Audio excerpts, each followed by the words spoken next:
Dawn, is it okay to ask if everybody's got the links for the exec session, or do I need to wait till 6 o'clock? Well, my clock says 6. I don't know about the Yep, city. mine does too.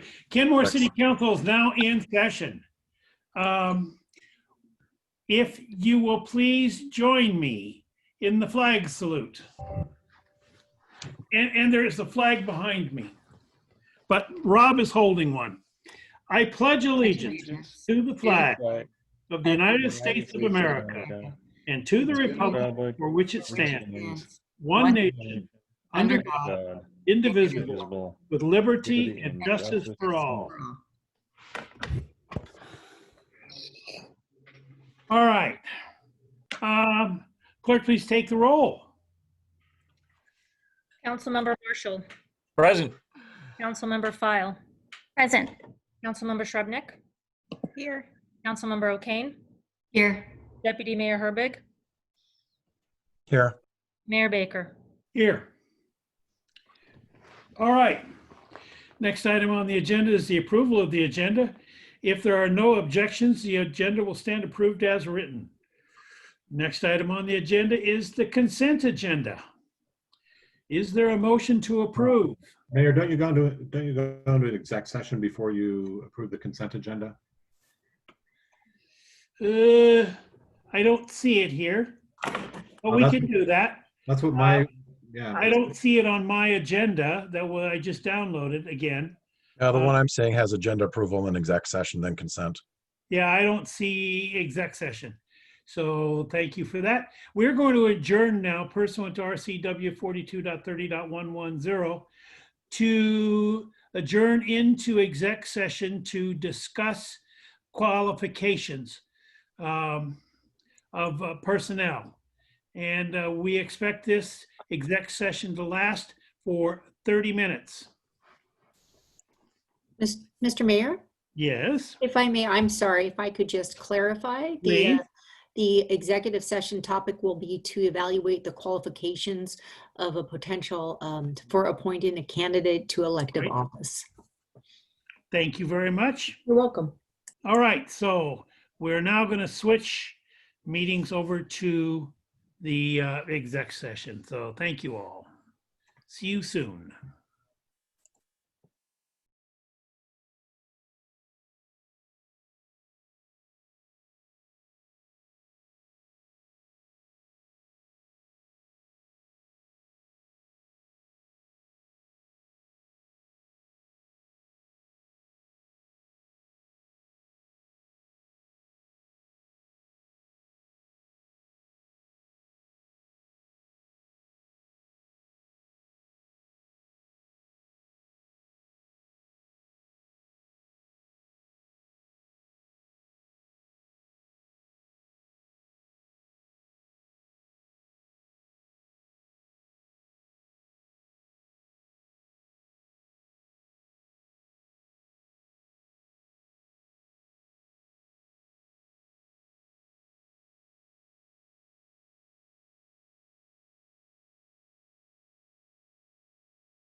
City Clerk, could you please stop sharing the screen?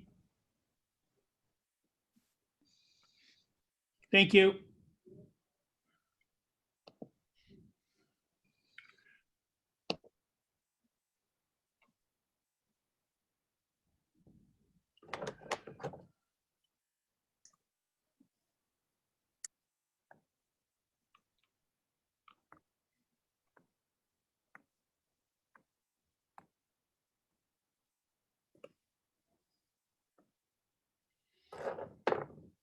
All right. Kenmore City Council is now in session. And we're out of executive session.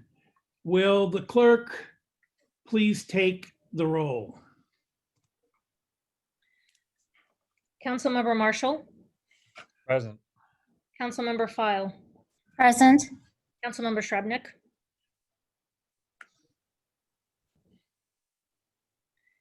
Deputy Mayor Herbig. Here. Councilmember O'Kane, Here. Mayor Baker, Here, and Councilmember Shrubnik has just joined us. All right. Next item on the agenda is the approval of the agenda. If there are no objections, the agenda will stand approved as written. Next item on the agenda is the consent agenda. Is there a motion to approve? So moved. Second. Moved and seconded. Is there any discussion? Hearing none. All those in favor say aye. Aye. Aye. All those opposed?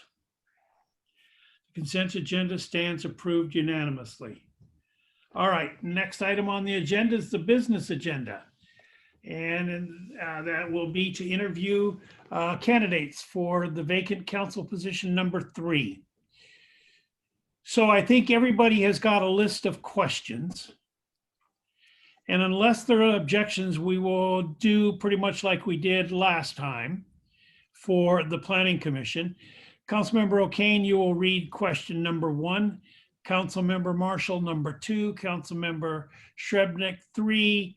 Councilmember File, 4. Deputy Mayor, 5. And I will do 6. And then the second time around, Councilmember Marshall will start with the first question. So we'll just move one. So unless there's any questions or comments, will the clerk please call the first applicant? Certainly, and for the benefit of all three candidates, I just did a random draw, and the order in which you will be interviewed will be Victoria Grayland, followed by Brett Smith, followed by Angela Kugler. And I need a point of clarification. Approximately how long will the interviews last, so I can have a timer? I would imagine about 15 minutes for each one. Or is there any objections with that? All right, about 15 minutes. In that case, I'll have the timer going in the background, but you'll hear it bing when the time is up and I can give updates. That's fine. So will you call the first person? Yes, I'm promoting Vicky Grayland.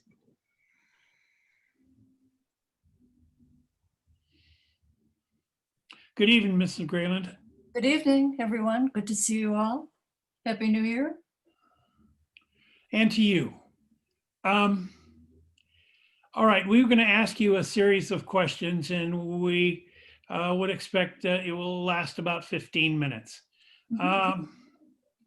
But given the importance of the position, I do want to get all 6 questions asked, but I also don't want to give unfair advantage to anybody else. So we're going to try to hold it to the 15 minutes. The first question will come from Councilmember O'Kane. Hello, Ms. Grayland. Please provide a 2 or 3 minute overview of why you believe you are a good candidate for the City Council. I've had a lifetime of public service in various aspects. I've been coming to City Council for several years now, speaking about the environment usually. I've come to believe in the last 4 years that local government has a huge role in the lives of individuals, of the citizens, that there's a lot of power in local government. And that's why I've become more and more concerned with city councils. I have experience with environmental groups, People for Climate Action. I think that climate will be solved on a local level by individual people. And local is also the closest to the people. It's probably the person that you know, your city council member. That's the person you can talk to. And I like that. My union experience is about listening to people, listening to their concerns. And I think that's a good fit. It's been in the back of my mind to do this for a few years. And then when there was an opening, people came to me and asked me to run. So there you have it. Councilmember Marshall? Thank you for applying, Ms. Grayland. What do you think are the most important land use and planning issues that the city should address in the next few years? I know that I've brought up and other people have brought up the tree canopy. I think that's very important. It also relates to climate change. We need to keep our large, older trees. They're a precious resource. I think that we could change things. There are other cities that have preserved their older trees. I think that the industrial area is an issue. I think that now is the time with the new federal administration to think about the money that solving that problem is going to take. I think it's got to be a partnership among various forms of government, and this is the time.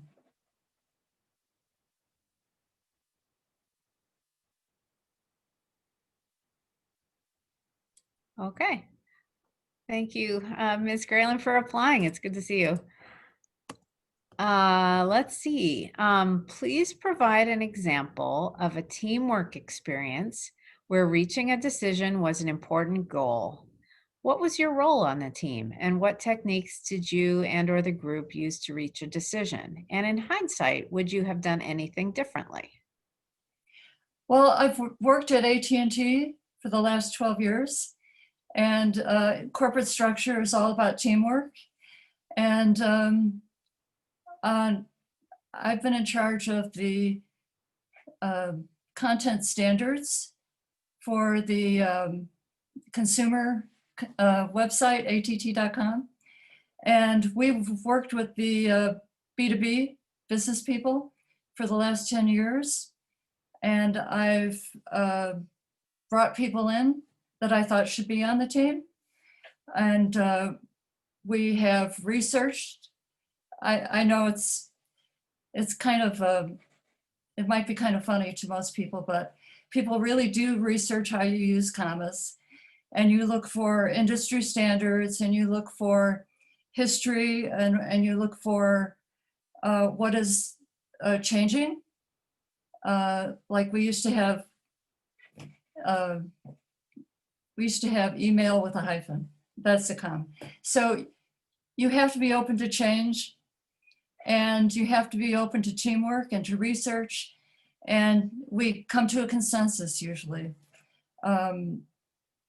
I have seen that when decisions are just handed down from the top, it's not usually a good result. And sometimes you have to go over it again. And I think the best thing is to get everyone involved right at the beginning. That's where you get your best results.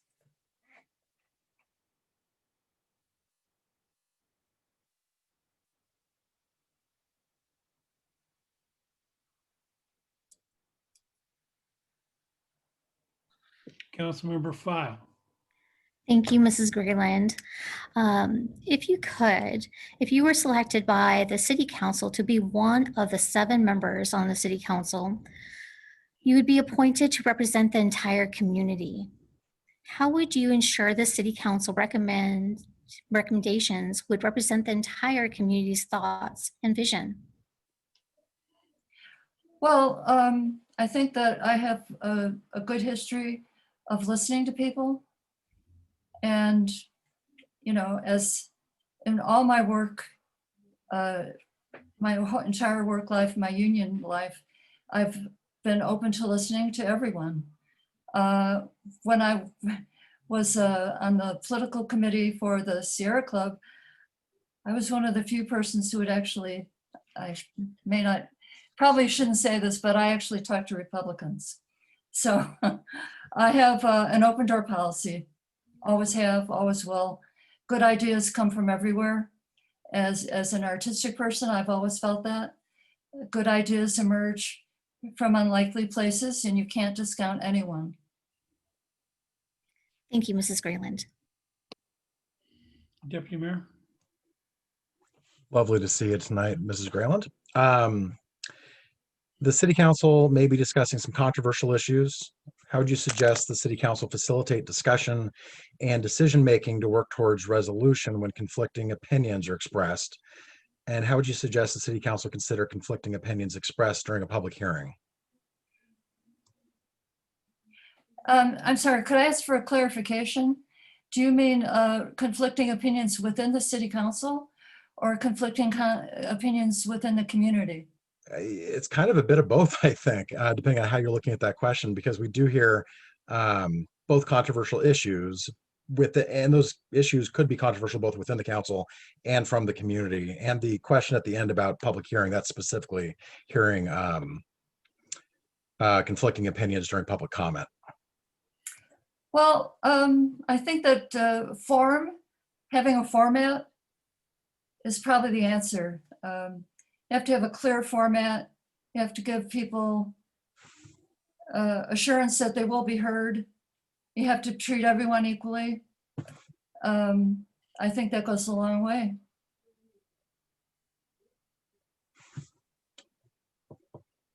Okay.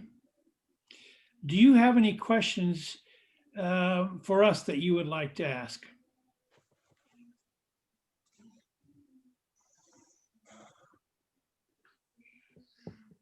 Well, I could probably get kind of wonky, but I think this is probably not the format. You know, I have concerns about the legislature opening next week, a week from now, how that's going to affect Kenmore. I have questions about funding from the federal government, you know, starting in 3 weeks. And I do want to say I appreciate all the work that the city council has done this past year on racial justice. I know as a mixed race person, it's been very important to me. I don't always present, you know, as the Native person that my father was. And I don't think I've never exploited that. I've never used that on an application or anything, but it's very important to me in my, you know, in my philosophy of how to live. And I was very moved by the session that you did with Ms. Miller, and I just want to congratulate you all on that. Thank you, Ms. Grayland. We still have a couple of minutes left. Is there anything else you'd like to ask us about the position, about anything dealing with the appointment process, or any question at all? I thought it was very clear from the information that Mr. Carlinci sent. So I really don't have any questions. All right. Thank you. Thank you. Thank you very much. We really appreciate your applying and your coming forward. Thank you. All right. City Clerk. Mr. Smith. How are you? Your mic is off.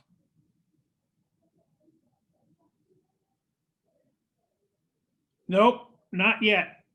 There we go. There you go. Sorry about that. That's okay. Happy New Year to everyone. And same to you. All right. Let's start the questioning. We are taking 15 minutes, and we're going to try to stick to that to give everybody an equal chance here. So, Councilmember Marshall, you've got the first question this time around. Thank you for applying, Mr. Smith. Hello there, Councilmember Marshall. Hello. Would you please give us a 2 to 3 minute overview of why you're a good candidate for the city council? I think I'm a good candidate because I'd say first and foremost, I had 2 terms for a total of 8 years on the council. And I believe the response and the respect I earned from my peers and from the city staff and from the community would allow me to jump back in and feel very comfortable with the process and the knowledge of what is expected of a council member. And then on top of that, I would say just my involvement as a community member in many different aspects of my life, and also as a business owner, I think it also brings a slightly different perspective sometimes on some of the issues that the council deals with. And I will add one other thing. My world is real estate. So one of the things I did learn in 8 years on the council is there are many more real estate related issues than I had ever imagined there would be that the council deals with. And I do think sometimes that is of value. Councilmember Srebnick, number 2. And I mute it. There we go. It's good to Hello. see Mr. Smith. So what do you think are the most important land use and planning issues that the city should address in the next few years? Well, I think the one that is one of the most difficult and the most pressing land use issues is dealing with affordable housing and how that relates to land use, and how the council deals with it. Personally, it was one of the issues that I was pretty clear about, that I even struggled with trying to figure out what the right solution was, because there are many options. And I would look at that as probably the primary thing. Secondary, I'd say likely the mix between residential and commercial. I think, especially this last year with the pandemic, one of the things we've learned that the dynamics of how we work, where we work will change, and how does that relate to the land use that we have planned for, that, you know, on long-term planning that may not come in quite in the way we had thought it would. And then third and probably last, I'd say Lake Point and opportunities or changes that also may arise because of both the challenges of this last year and with the challenges of the site. Thank you. Thank you. Okay, question number 3, Councilmember File. Thank you, Mr. Smith. Hello, council member. Hello. And thank you for your past service, by the way. Thank you. Please provide an example of teamwork experience where reaching a decision was an important goal. What was your role on the team? What techniques did you and or the group use to reach a decision? And in hindsight, would you have done anything differently? I'll take the hindsight part first because it addresses so many decision-making processes, and that's setting proper expectations up front. I think a lot of times, a lot of the conflict can be avoided with proper expectations. I would say a couple of things that I would look at that come to mind would be, one is coaching. I've enjoyed being a coach, and one of the interesting things about being a youth sports coach is you realize very quickly you don't know everything, and you don't necessarily want to know everything. And so part of the process is you've got parents or you've got other coaches that allow you to be more of a manager of the people that know what they're doing, rather than feeling like you have to lead everything. And so as a manager in a position like that, when you're dealing with parents and their kids, it's highly emotional, and that's where the expectations come back. So you set proper expectations. When I think of times like on the council, one of the issues that came up years ago was a planning commission recommendation on waterfront building heights. And it was rather controversial in many different ways, both on the property owners, the planning commission recommendation, and then the city council's perspective on it. And I think we, and myself included, I think did a good job of reaching a compromise that satisfactorily represented the planning commission's recommendation, dealt with some of the concerns by fellow council members, and yet we also allowed some flexibility for property owners in side yard setbacks and side setbacks, rather than having to realize there was a benefit if you did that, rather than going up and blocking views. And so that would be an example of there was teamwork, and I feel like I played a pretty critical role in arriving at a reasonable solution. Thank you, Mr. Smith. Thank you. Deputy Mayor Herbie. Good to see you again, Mr. Smith. Hello, Deputy Mayor. The City Council may be discussing controversial issues. How would you suggest the City Council facilitate discussion and decision-making to work towards resolution when conflicting opinions are expressed? And how would you suggest the City Council consider conflicting opinions expressed during public hearings?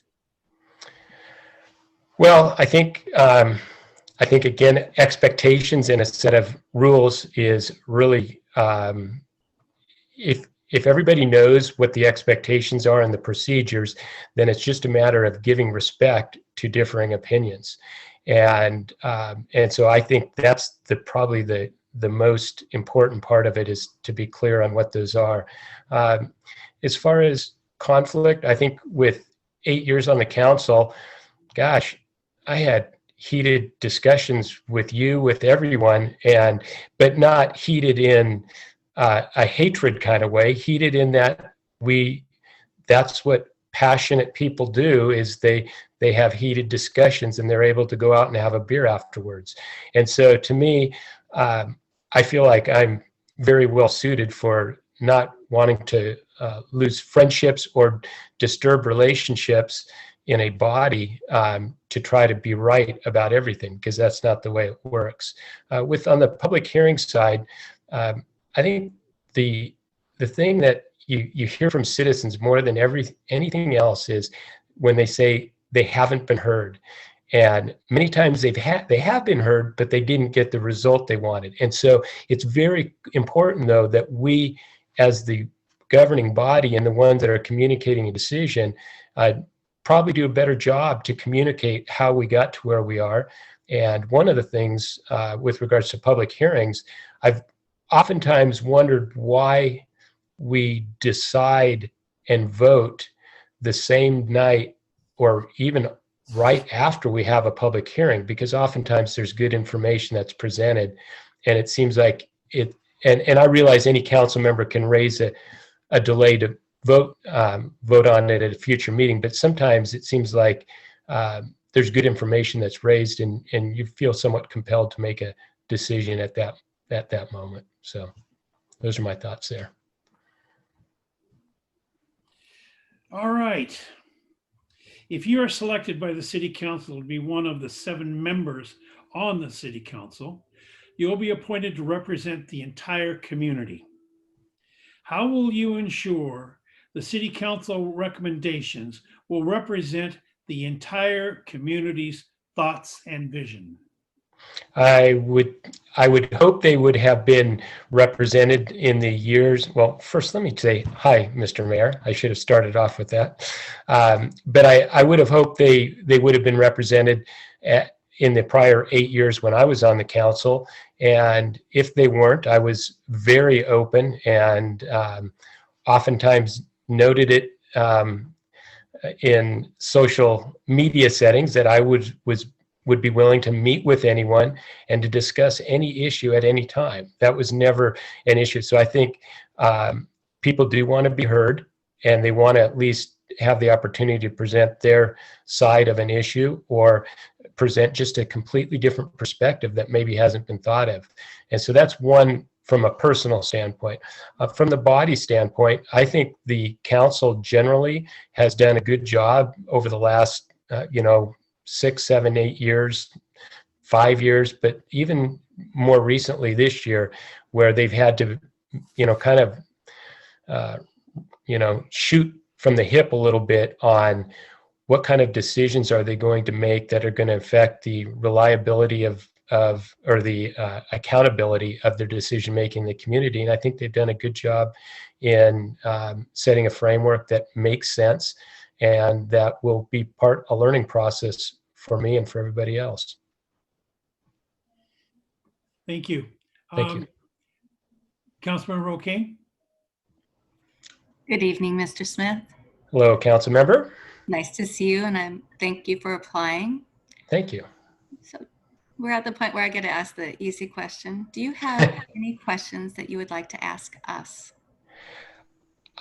Surprisingly, I don't have a lot, because I know pretty much the rigors of what you 6 have to go through on a monthly, daily, weekly basis. So I appreciate what the task is. I was asked to apply, and I applied because I thought I could bring something to the table, and that's kind of the institutional knowledge aspect of it, and feeling like that I have been a good team player and a good member of the council. Having said that, I fully respect the fact that the 3 that applied, or the 3 that are being interviewed tonight, are all, I think, would be fine council members. And so I don't necessarily believe you can make a wrong decision. I think, one of the things maybe that is a little different is I don't plan on running in the future, and I don't know what the plans of the other two candidates are, but I served my time for 8 years, and I'm comfortable with how I've left it. And if I have the pleasure of serving for another year, that'd be fantastic. But I don't intend on running. And I do realize that there is value to incumbency. And so if that is a value to you, the 6 of you on the council, then I totally appreciate that. And that's a decision that you get to make and decide in your deliberations. But for me, it's a one-shot deal that I believe I can add value to it. Thank you. Thank you. Thank you very much, Mr. Smith, for applying. Thank you. We appreciate your stepping forward. Thank you. Very much. City Clerk? We're promoting our next candidate. Wonderful.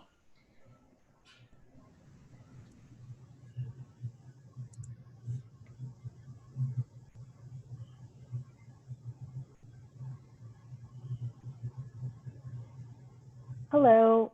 My video is on, but it looks like it's just a dark square for Yeah, all of you. Is that right? Yes. How are you doing, Mrs. Kugler? I'm doing well. Thank you. I'm wondering if I should log out and log back in. If you want to try that real quickly, then yes, Okay. by all means. Are Okay, you on a thank you. laptop by any chance? I am on a laptop. And I are don't you know. plugged into a monitor as well? Yes. If you open your laptop, I think the camera may work. I had the same issue before. Okay. I do have my laptop open, and I have not had this issue before. So let me just log out quickly and log right back in. Okay.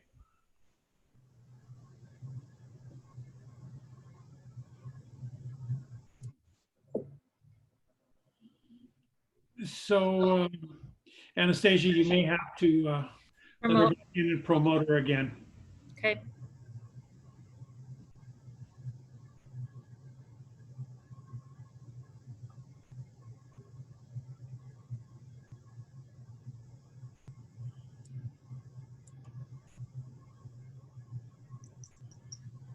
Hi, can you all see me now? Yes, we can.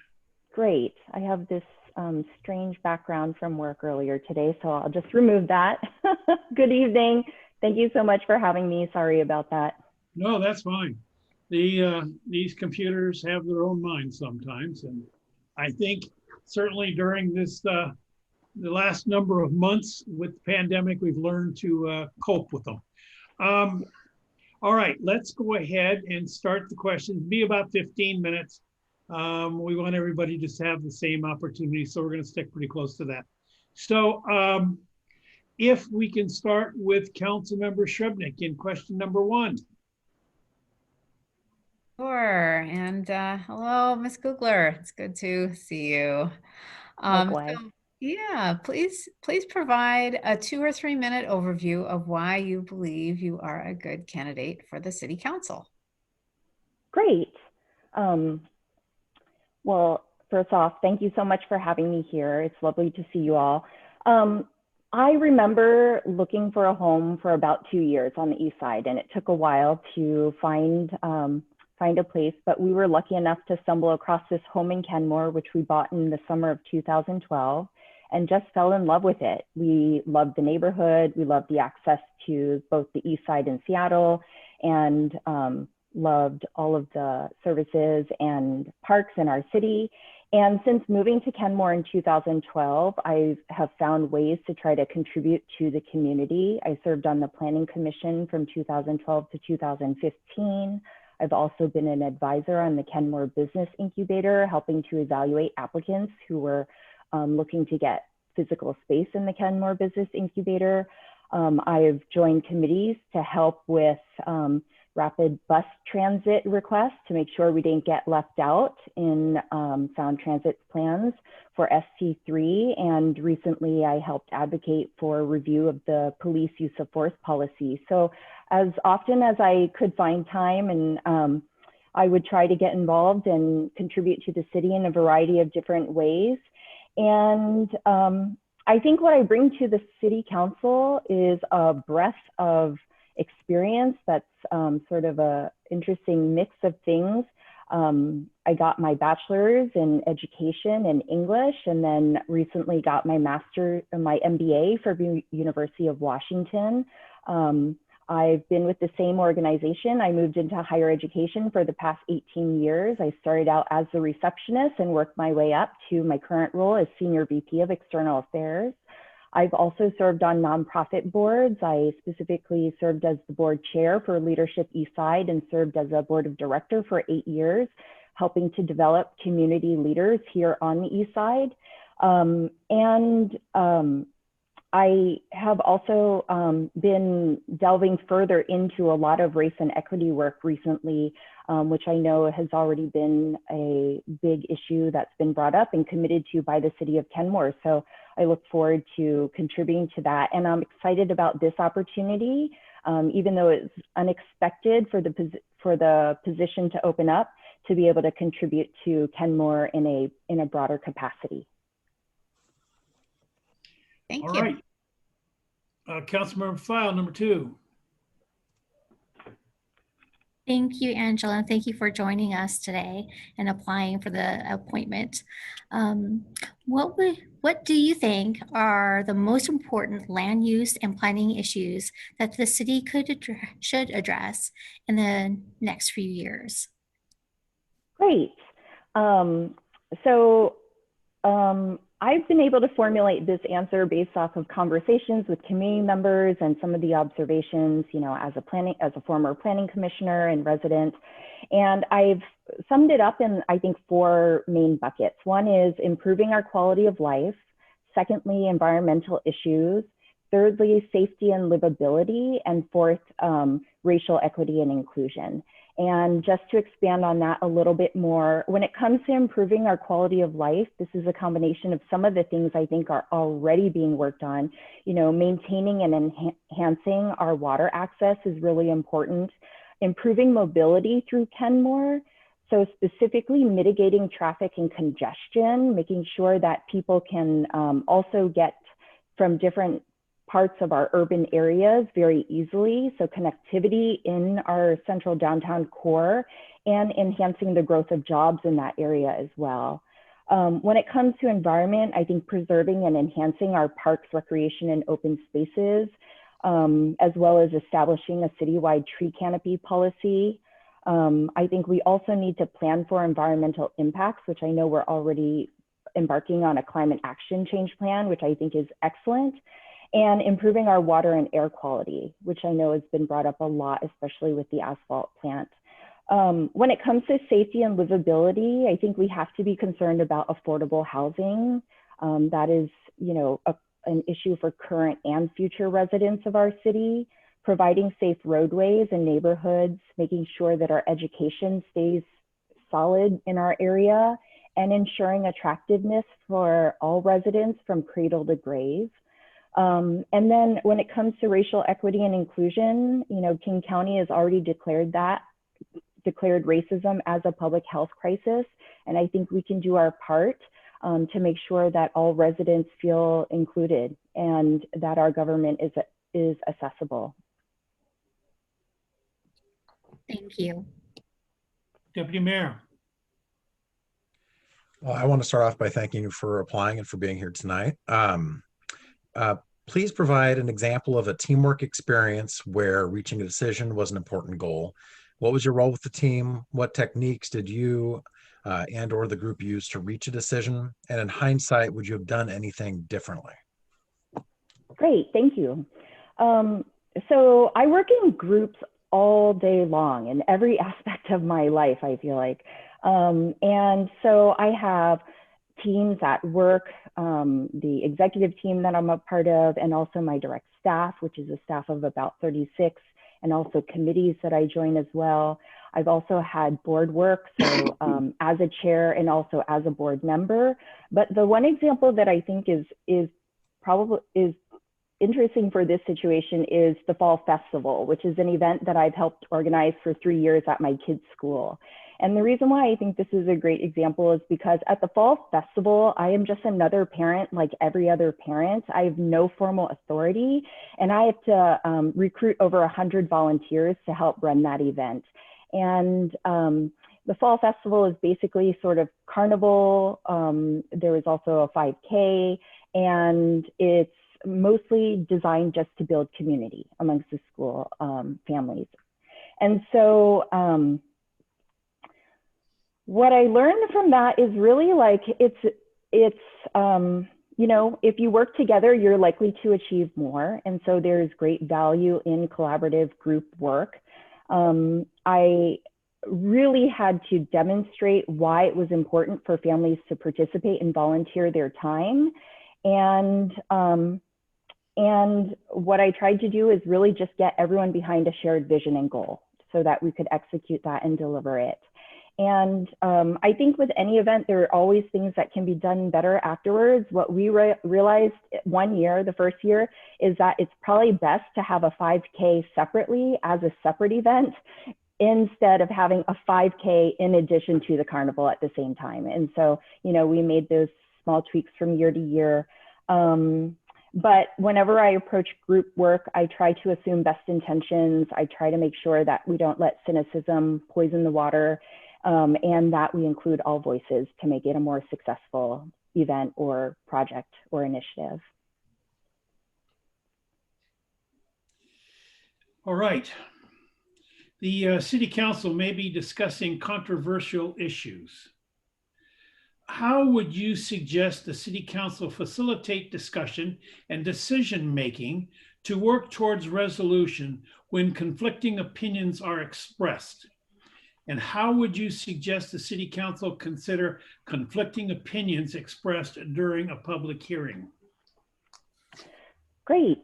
So it's funny because that question says you may hear controversial issues, but I know that it is very likely you will. So, you know, I think what some of the other candidates have said tonight is true in that you need to have a very fair process that's clear, it has to be transparent. I think what's most important with the process is that people need to feel heard, and whenever possible, it would be ideal for the process to feel human. So acknowledging them, you know, thanking them for bringing dissenting voices, making sure that they feel part of the process and that we welcome them back. Because I think the worst thing we could do is to send away those dissenting voices. You know, we come to better decisions because of all perspectives. So as much as possible, I think we just need to plan well from the start to make sure that we're getting as many voices heard and as many perspectives as possible. Councilmember O'Kane, number 5. Good evening, Ms. Kugler. Thank you for applying. It's nice to have you here. Thank you. The question that I have for you is, if you are selected by the City Council to be one of the 7 members on the City Council, you will be appointed to represent the entire community. How will you ensure the City Council recommendations will represent the entire community's thoughts and vision? So building on some of the things I just mentioned in my previous response, I think, you know, in conjunction with the staff, I'd hope we do adequate planning, because with adequate planning, I think we can reach, you know, identify groups to speak with, make sure we're doing early outreach, setting up task force for when we need to dive into special topics and really flesh out some of the details of things to make sure that we're coming to the best decision as possible. Maybe in the end, sometimes the decisions might not be the majority's perspective, or maybe there will be very controversial topics that we have to make decisions on. But I think with adequate planning and bringing in the right voices and hearing from everyone as much as possible, we will at least be able to come up with the best decision with the best interests of Kenmore for the long term in mind. And I think that if we always approach it that way, then we will have a solid foundation to stand on. Thank you. Thank you. Councilmember Marshall, number 6. Thank you, Ms. Kugler. Do you have any questions about the position or the process for the position that you would like to ask?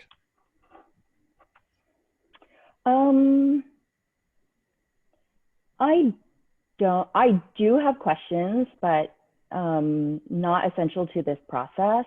I'm curious what you think the hardest part is about being a council member. That's a good question. There are a number of them.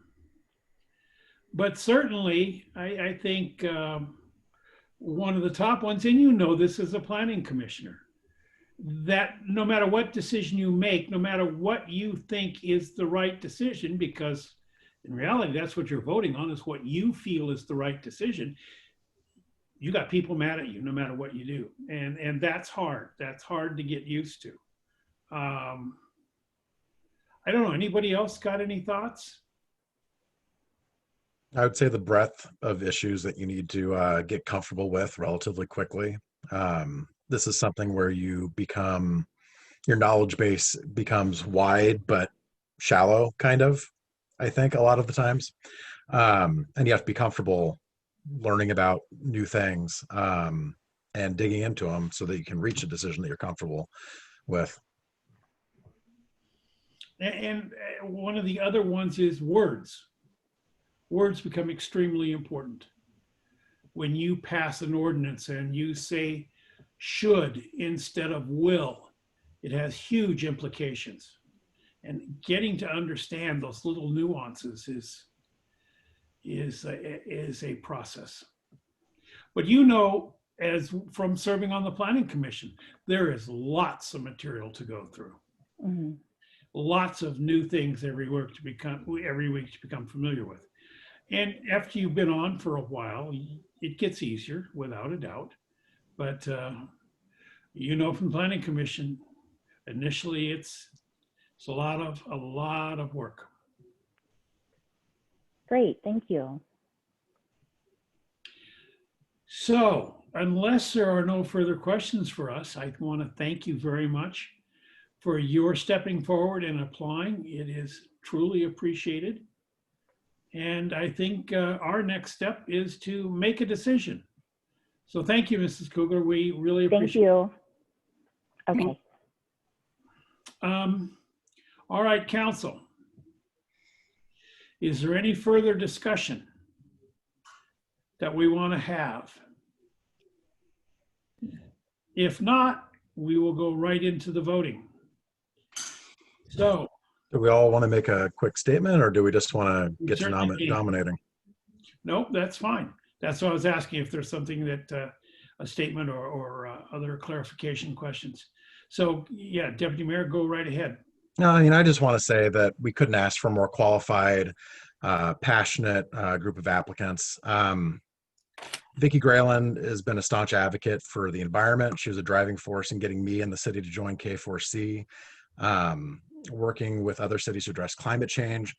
Brent Smith was truly, it was an honor to serve with him for 2 terms. He was an amazing colleague, thoughtful, hardworking as a council member.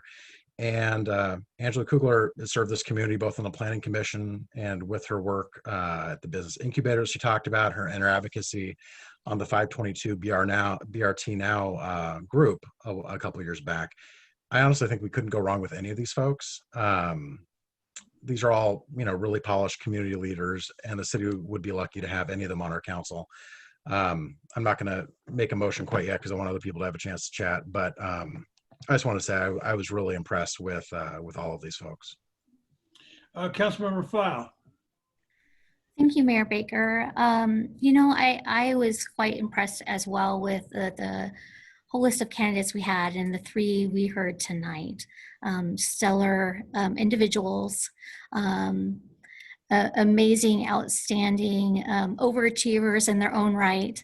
And it's not uncommon in people you see apply for the planning commission or the council, or potentially running for office one day.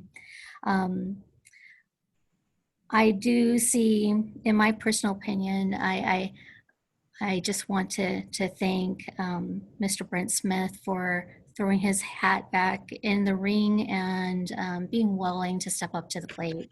And I appreciate his past commitment to our city. And I also appreciate Ms. Angela Kruger's past commitment to our city and serving multiple committees, our planning commission, assisting our communities and our businesses. Just amazing.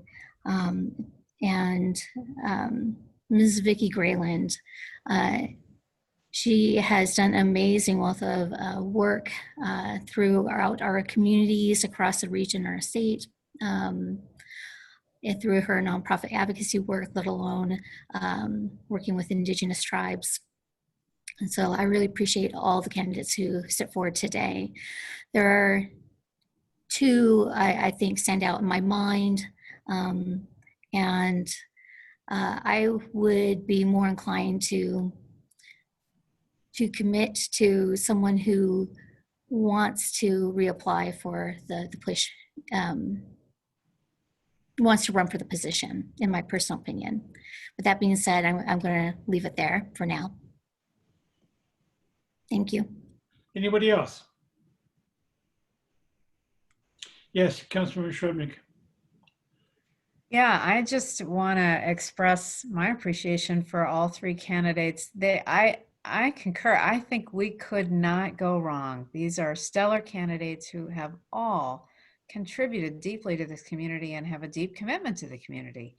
I just want to say a couple small things, and just, a particular thanks to Brent Smith, who has served on the council and was, willing, when asked, to reconsider his retirement from the council, and to be willing to step in for an interim. I appreciate that he was willing to consider that, because it is a lot of work, and also just recognizing that it's a tough decision, and particularly knowing that our action does give a person a leg up in a future run. And I'm personally a little uncomfortable with that, but I just wanted to say that, because I really feel like it's the voters, that it's the voters that ultimately, I mean, we're not doing something that the voters can't override, but I think our decision, will have implications for who voters will consider. Anybody else? Yes, Councilmember O'Kane. I just want to say, reiterate what I think everyone has said. I almost didn't want to say something, but I really want to thank each of the three applicants for this appointment. Each interview made it an even harder decision, because all three bring things to the table. I think the future vision for Kenmore and where we are today is really important for us to consider as we're making this appointment.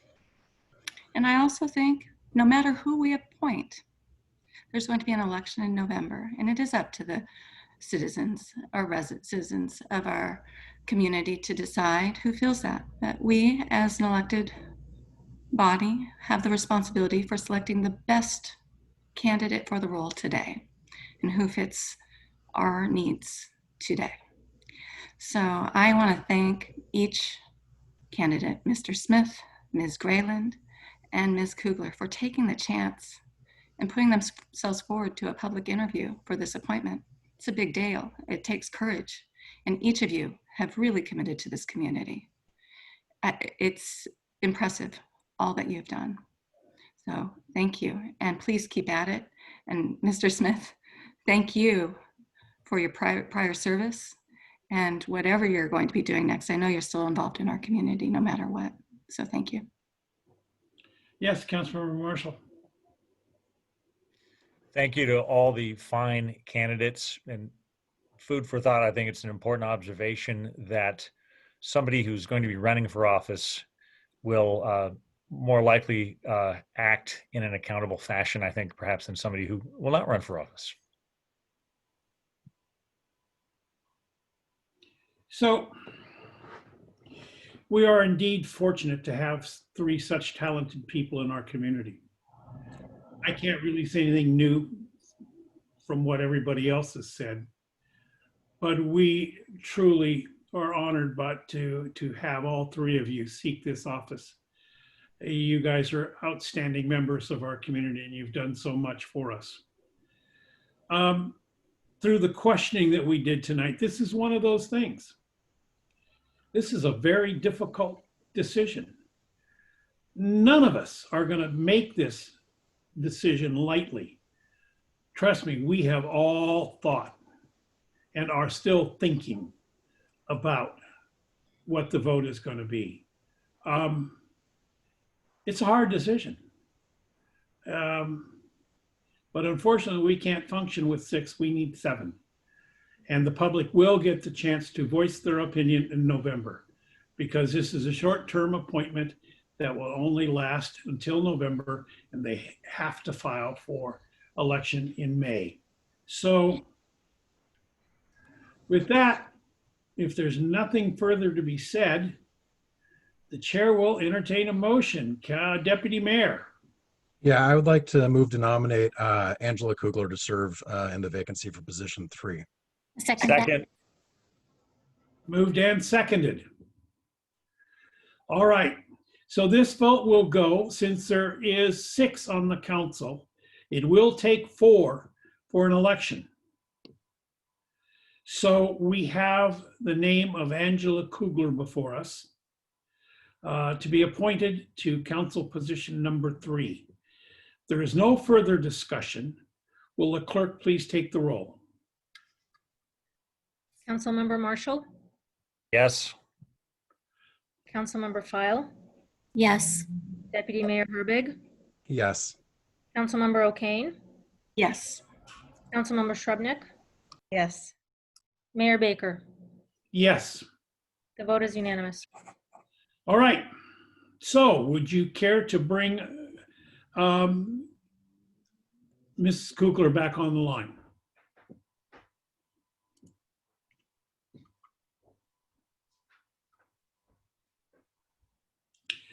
Congratulations, Mrs. Kugler.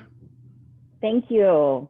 Now, if you would be so kind, because there is a limited amount of time, and we do have a retreat starting on Thursday, and there's a whole lot of things that need to be conveyed to you in that short time period. If we could have you raise your right hand and repeat after me. I state your name. I, Angela Kugler, Having been duly appointed to the office of having been duly appointed to the office of City of Kenmore, Council Position number 3. City of Kenmore, Council Position number 3, Do solemnly swear that I will faithfully and impartially do solemnly swear that I will faithfully and impartially discharge the duties of this office and to the best of my ability. I might need you to repeat part of that. That's fine. So discharge the duties of this office Discharge the duties of this office and to the best of my ability. and to the best of my ability. And that I will support and maintain And I will support and maintain the Constitution of the State of Washington and of the United States of America. the Constitution of the State of Washington and the United States of America. Congratulations, Council Member Kugler. Thank you so much.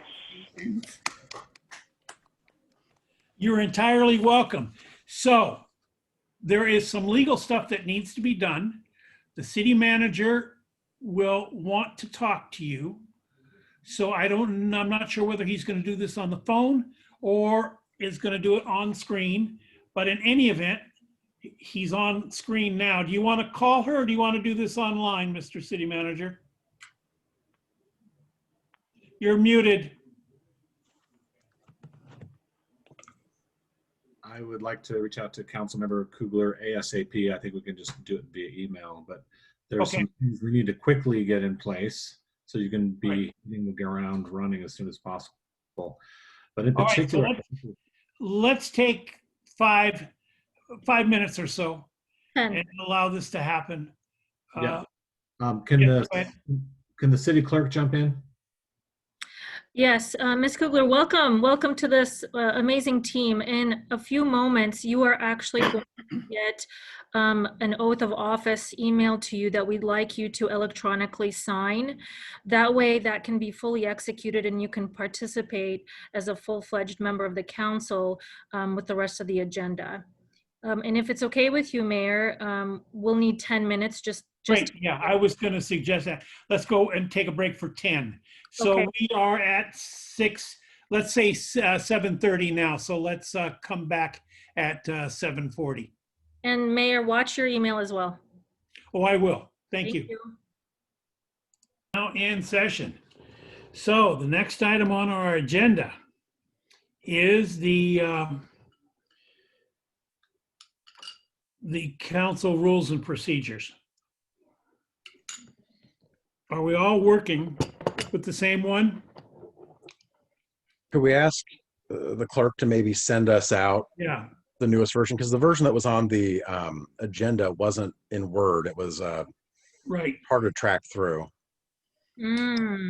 She could email us all the newest Word version. That might make it a little bit easier. Sure thing. Thank you. I can email you the version that we left with from the last meeting. Stand by. Thank you. This might be a good time to give our new council members some background. Can I just say a quick word also? Sure. I think that process just went so quickly that I was a little bit in shock of, having interviewed and learning and signing and then pledging so quickly. But I just wanted to take a moment to thank all of you, but also to thank the other candidates. I was actually feeling the same way as all of you, that really the city could not be in a better position when we have such great people stepping up to fill these roles. And my hope was that no matter who got this council member position today, that we would still continue to see and engage with the city no matter what, right? Because we all benefit if we stay committed and involved. So it's obviously a pleasure to be joining this group. I've known and seen many of you and your work over the years, and I know that that it's a really fantastic, very smart, committed group of people here. And so I'm humbled and thankful to be a part of it. And I'm really looking forward to what we can do and where we can take the city. Yes, I think I'm glad to hear you say that, because we're all there. We all want to move the city forward. And I think that's a common goal we all have. All right. Well, we should have a new document here, council rules and procedures. It'll take a few minutes to get this open, but there we go. Okay, so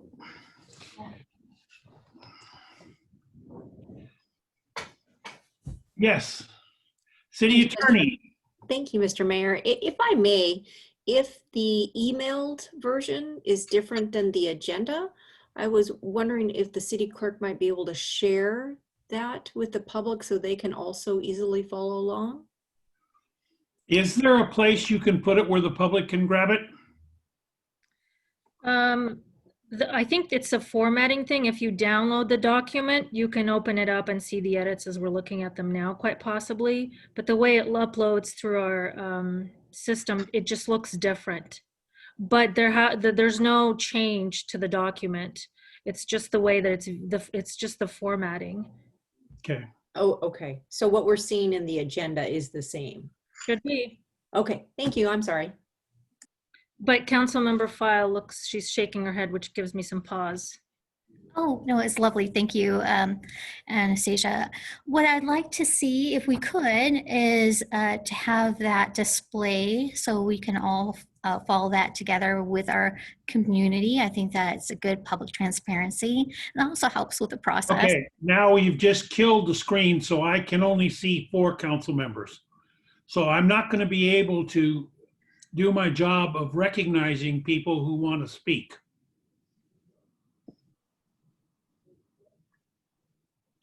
Perhaps we can just turn on our mics, Mr. Mayor, if we want to speak in, or somebody who can. The deputy mayor could maybe see the whole thing if he can see it all. No, none of us can. Ah, You cannot get all 7 on the screen if the screen is being shared. That's the issue. okay. Mr. Mayor, if you go to the top right to view Yep, and change it to maybe side-by-side gallery, I think that might give you, I got 6. okay, well, I've got 11 people here, but Yeah. Which image are you picking? I'm picking the squares, the multiple squares. Mhm. I'm picking side-by-side gallery. I don't see that option along the top. It's top right. There's the view with the squares. Yep. And there should be 3 options there to choose from. Yeah, there is 3 options, but here we go. Let's try this. Nope. Side-by-side gallery doesn't work. You might Standard doesn't work. have to stretch the window. Yes, you can do that. You can stretch the window.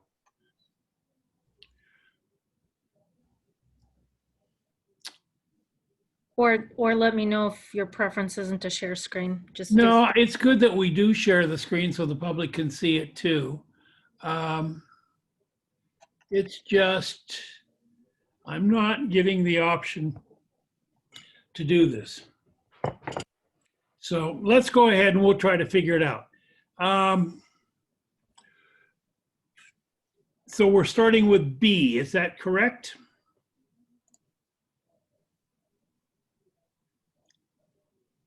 Option 2.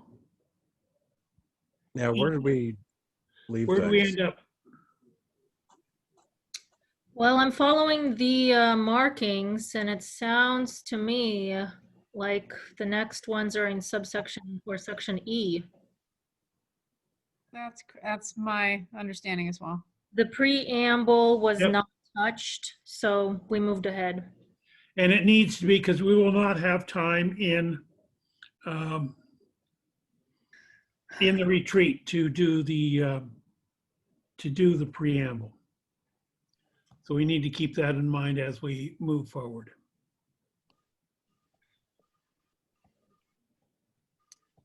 So So are on- we We're on talking page about, 6? yeah, Okay.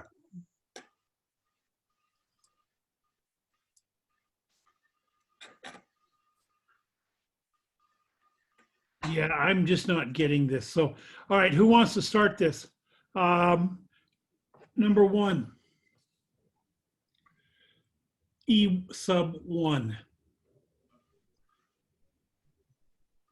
these appear to be grammatical and not substantive. I guess my proposal would be if it's a non-substantive edit that we either let staff or just ignore it. There is no, I don't see a substantive comment here. The second is the issue about raising a topic and having a second, I think is addressed elsewhere. Okay. Is that correct? I think the issue of having a second. Yeah, I think I agree with you that these are mostly grammatical issues that we can have staff clean up and not substantive. So Okay, so moving on. Oh, except the first one is, so E1 looks like it has a substantive change. Yes. Yeah, I was looking at 3. And I don't agree with that substantive change, but you know, I'm open to listening to other people. To speak to that, that piece, that addition there, this is something that's actually required of us to do, to write a letter on behalf when we are requested to. We're usually expected to seek the authority of the council for approval, and that's a past practice. But I didn't see that in here, and I wouldn't want, you know, a new council member to fall into a situation where they're called upon to write a letter and not have that information. Yeah, I mean, of course. And there's always new things that come up. I guess, oh, wow, we have an Amber Alert. Hey. Sorry about that. My phone was going nuts.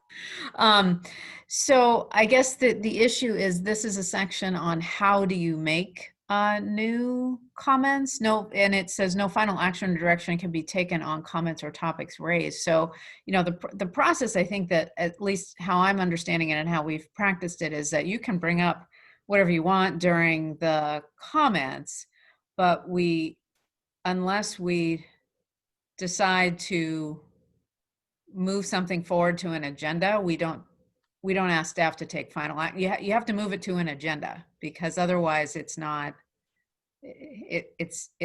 really an item that's available to the public. So I believe there's a process issue here. As I reviewed it, I thought that it didn't need any revising based on my edits that I am looking at. I think it's good as is before the edit. Yeah, I I mean, agree. I would point out, and we've had this in the past where like the mayor has come to council during council comments, said, hey, I'm being asked to sign on to this letter. Do we have any problems? Looks around, nobody raises a fuss. And so he signs on to the letter on behalf of the city. That has happened during council comments in the past. It's not something that happens all that often, but I can think of at least once or twice where the mayor has brought us, asked for us to sign on to a letter of support with him signing on behalf of the city or the council. And I wouldn't want to completely disallow that either, I don't think, because there are times where, you know, he's being asked by a regional partner to sign on to something on a relatively short time frame, and you know, but he still comes to us and asks because he's signing on behalf of the city. So I don't know. I'd want to hear Can we just what. say it's the mayor then? I mean, because that makes sense, that it would go to the mayor would be asking. Yeah. Yeah. And I mean, that maybe that's something we've asked with the mayor for those kind of. Yeah, I mean, it's easy to the mayor before signing a letter that includes the city, that it needs to be brought in front of the council.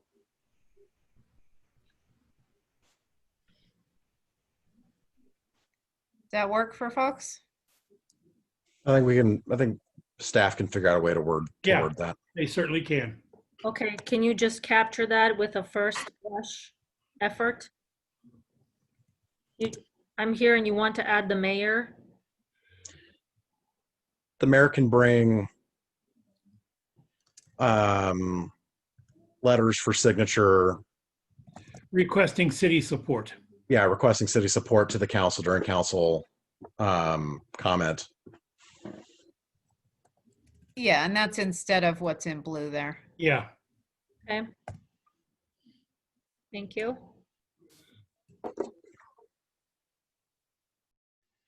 Oh.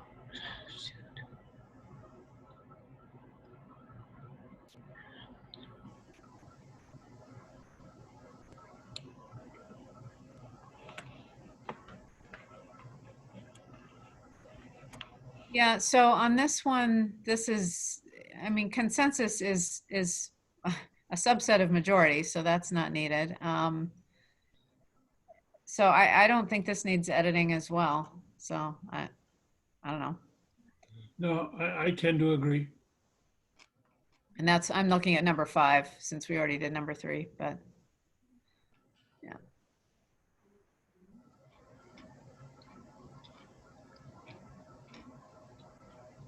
The rest of it just appears to be Grammatical. grammatical changes that we can have staff look at.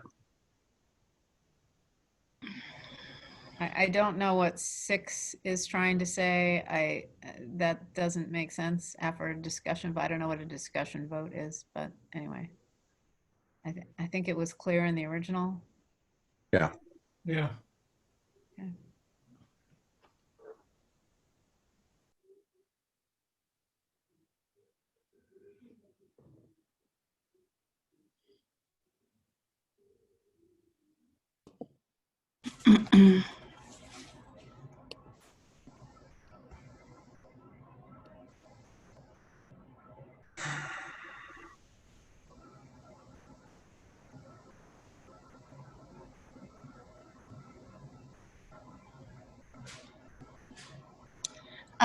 Are we in the next section now? I actually had a somewhat substantial comment that I did send to council on this one, which was, I felt that for, Which section and sub? Sorry, I'm trying to follow, but I'm in section 3, structure and roles of government. I don't think I had any changes for number 1, but in number 2, I suggested really streamlining it. And it was a substantial edit because I felt like it was covered. My note was substance of number 2 is covered in the first sentence. The city council will not focus on administrative or operation issues and matters. And I felt that is that was to me substantial, covering what our role is and what we're meant to focus on. So my suggestion was just to delete it from there and go to the next. I'm fine with that.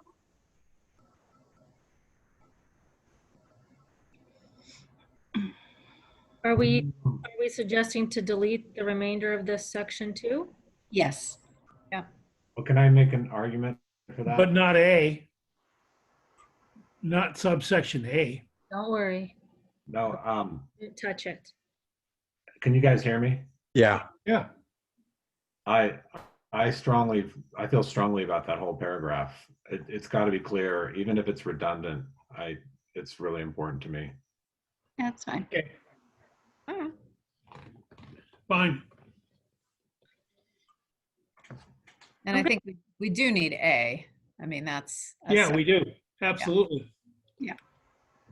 If I remember correctly, are we using a different acronym or just calling them something other than the CAR requests? Yeah. I thought it was a service request. Yeah, we need to go through and clean that up, Anastasia, and start using the term service request. Okay. But yeah. But that's throughout this. Maybe we can do that later. Yeah, I'm just making a note for myself. Staff can do that in the cleanup. I just didn't want to forget. Okay, A. Yeah, that's No, good. Yeah. Leave A. There was a note here. Let's just layout formatting. Okay, moving on. Yep. Okay. 8.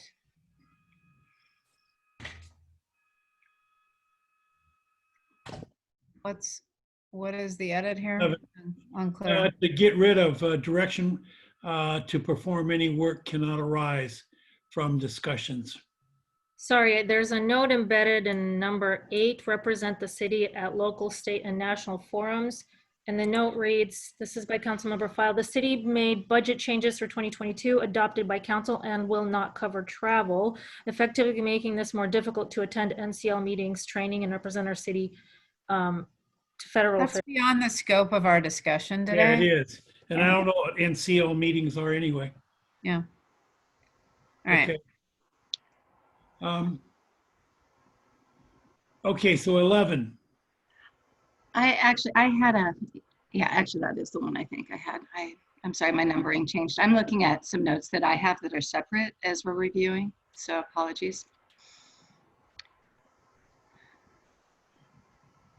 Okay, so 11. I don't think that should be taken out.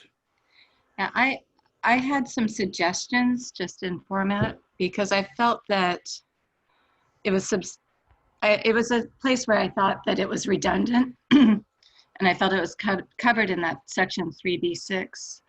I think I'm just reading my notes here. Let me just see if I can get the full note.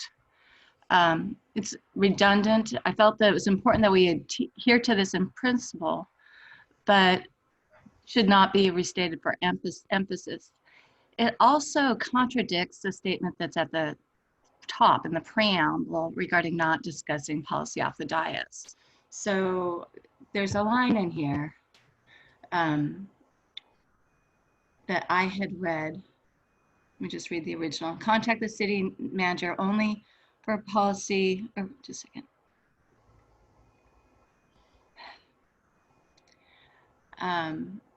I'm fine with what we have here now. I had some substantial edits, but I think this is fine. I'm not going to get in the weeds on it. Yeah, 3B6 specifically has to do with the one-on-one meetings, which is a little different than just what's covered in 11, I think. Yeah. Yeah, I don't want to take out the sentence that looks like somebody wanted to take it out. I think No. that's kind of That wasn't me. I think it's important to it.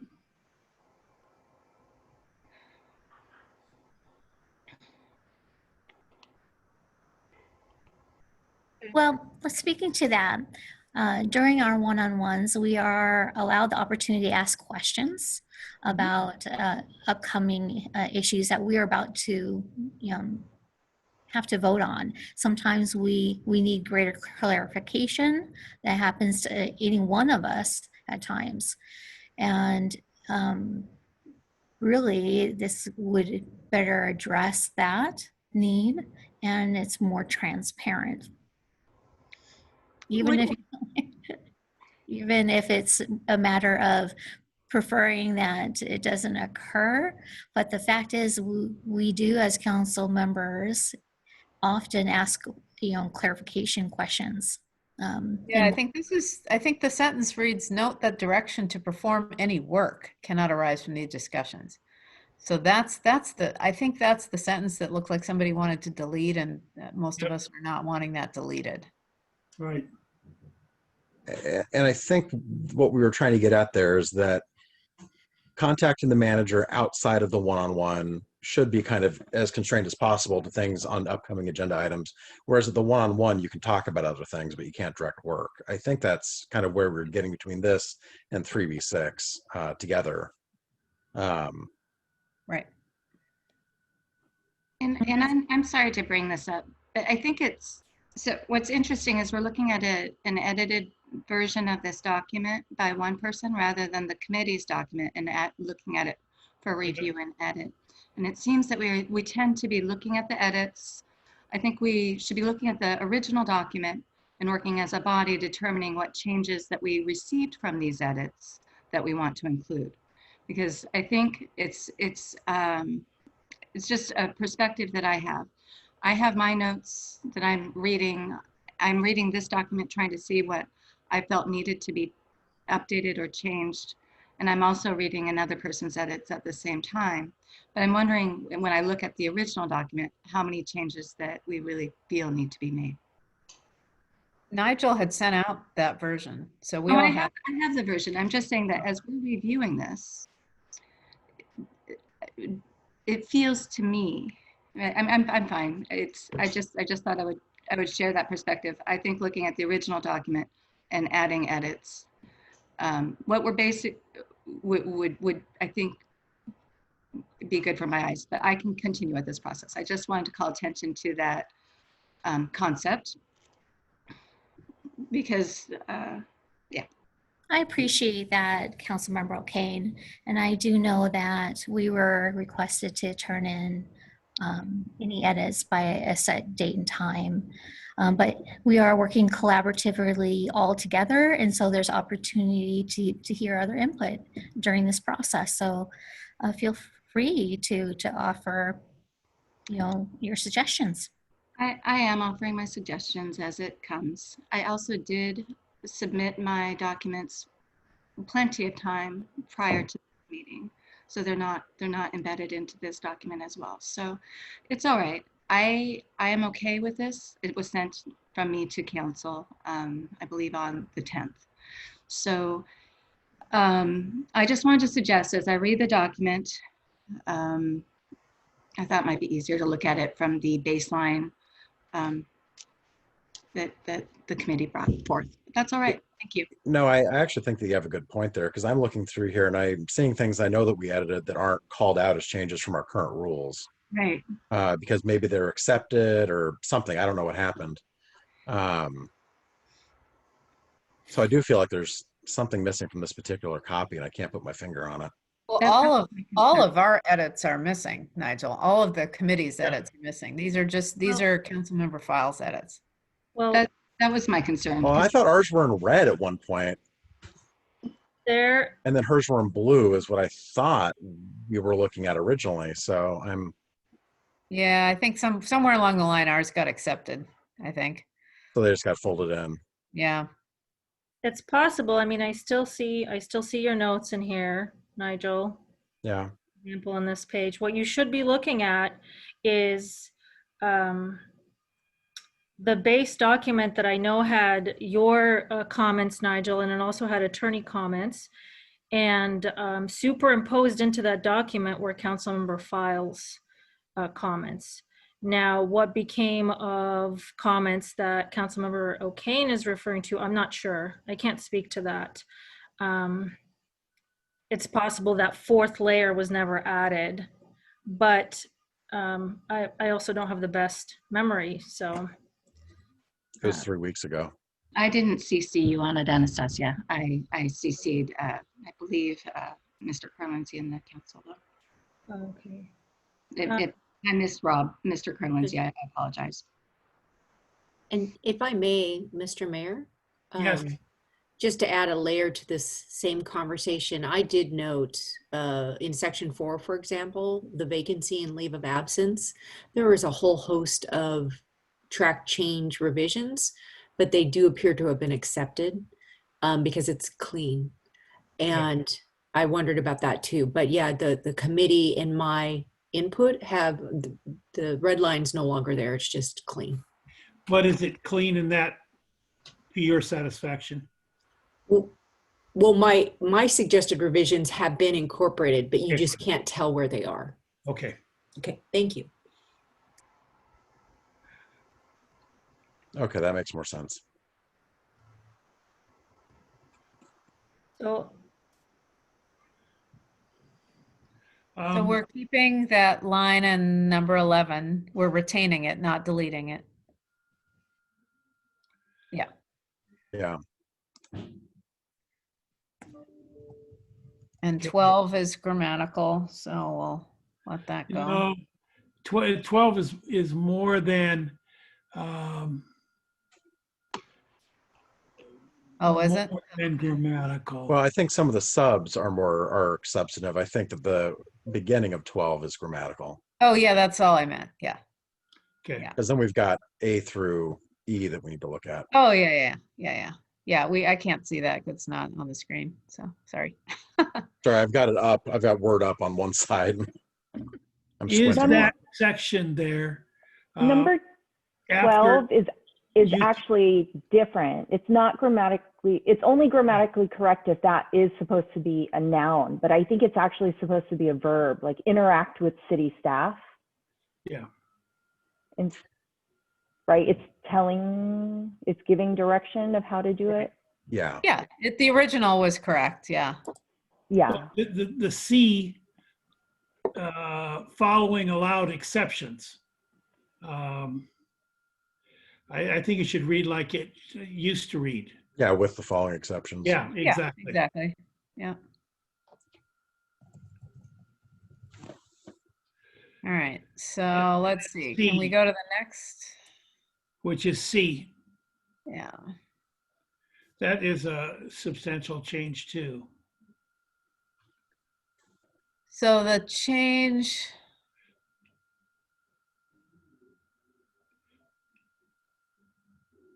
I don't understand what this change is. Well, maybe somebody can explain it. Our inquiries that we tend to make, there are a few allowable contacts we are allowed, which means we really can ask the city staff on rare occasions questions that can be resolved within just a few minutes. And of course, we can't abuse that time, and our city manager has to be CC'd in those emails. I don't like a few minutes. I mean, staff time is valuable, and I think that we need to be specific. If in fact it is okay with the city manager, it's too easy to get carried away. Within a few minutes, just those words alone are words that our city manager uses when describing this type of contact. So if he wants to, elaborate a different description, I'm open. Oh, yeah, that's correct. Yep. Within a few minutes was my suggestion. So I'm fine with that. All right. Yeah, the rest of these edits, they do look grammatical to me. I mean, it's like changing the word question to inquiries. I mean, those are synonymous. Yeah, so I'm not seeing anything substantive here, but Yeah, we should just clean those up grammatically. yeah. And staff can do that. Yep. Yeah. It looks like D has some substantive things added to it. Yeah. Well, C sub Roman 3, it says see the following prohibited. Oh, I see. That's just additional language. Okay, never mind. Never mind. Yes, D. Sorry.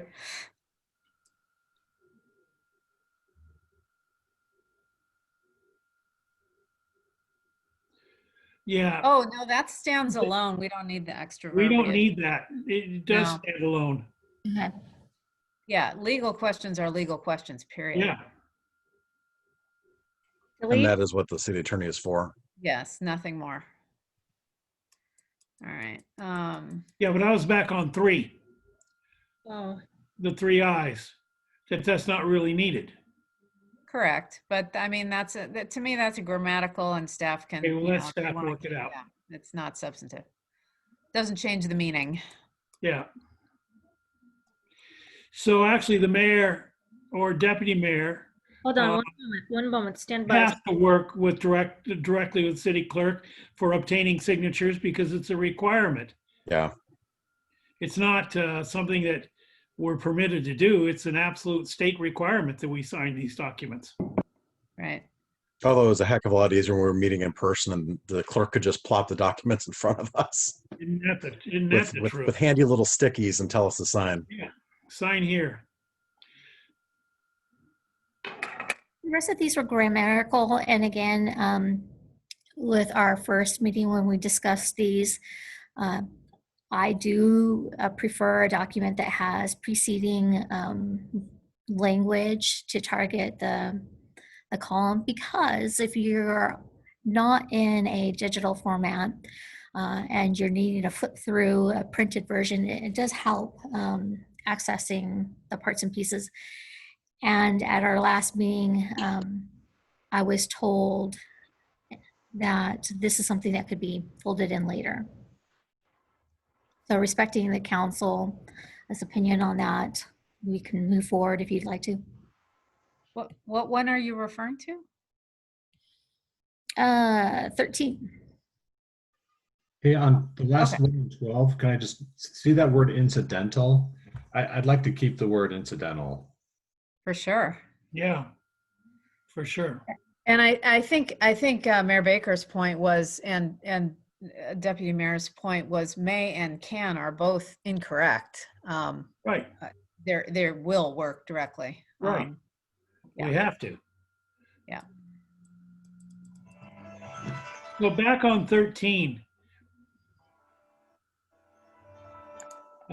It looks like some of the crossouts does change things. Yeah, I'm looking at the original, and some of the original edits that I made don't appear to be, or at least some of the original text doesn't appear to be showing there as a, well, actually it does. It's the red crossed out part down below.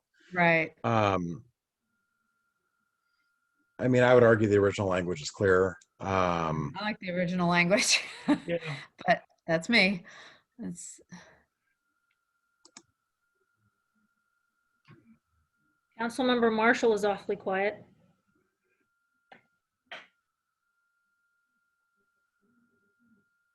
He may be muted. But he looks preoccupied. Nope, never mind. he's So what do not we- muted, Joe. If you have a comment, he's all right, I guess. I don't know, or something. I don't know. Okay, Well, so I think the issue, and just in support of Councilmember Marshall, I know it is his preference usually to have any and all discussion on the dais or at public meetings, unless there's an ad hoc committee or committee formed. And I think that's maybe also due to his status as an attorney. Even though if you're acting in one role and you're clear with that role, you can collaborate to bring issues forward or work on, for example, a retreat item or whatever. What section are you talking about right now? Because I'm not following how this applies to what we're working on. 13A. 13A. Yeah. Okay. 13A says that, if you have a new policy or request or interest, you move forward with a 2 council member sponsorship to the council collective. It's, and then it kind of repeats that. If it's brought, forward to the, rather than the city manager. So basically it's supporting what you just said. So is there a reason that you wouldn't like that? It was so wordy, and it doesn't need to be so wordy. Well, okay, then we can then staff can clean up if it's Yeah. overly redundant, but we definitely want the intent. Yeah, absolutely. I think it's very important that we understand that it gets brought to the council and 2 people, then it gets brought into the regular agenda. It isn't acted upon right there. And certainly not with the city manager. Right. My only concern with it, my only edit on that when I reviewed it was maybe me being optimistic that we would know that it was not. I feel like we'd covered a lot of the city manager communications, but I see that we as a council want to make sure it's embedded in and redundant and very much included throughout the document. So a lot of my edits that I had to do with suggestions had to do with repeating things or things that I think are inherent in our role. What I can see is the majority of council seems to be in alignment with the document that was prepared by committee. And anyway, I think the original for that section looked good.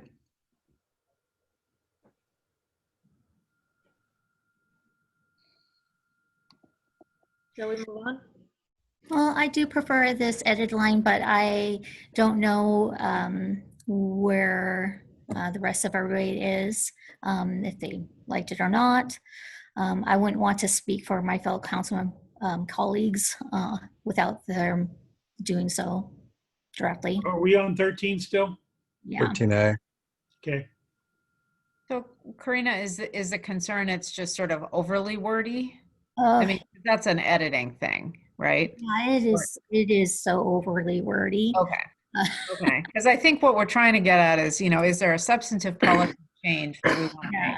Yeah. So. It just streamlining it and just not to be so obsessively wordy. And Yeah, my sure. personal And staff are good writers, and they're really, I don't want to, I guess my preference would be we don't perseverate about things like that. If we inadvertently made something a little overly redundant, so be it, and somebody else can clean that up. But, if we have our meetings are about just policy decisions, right? And so this is how we behave we want to get to the meat of the issues tonight.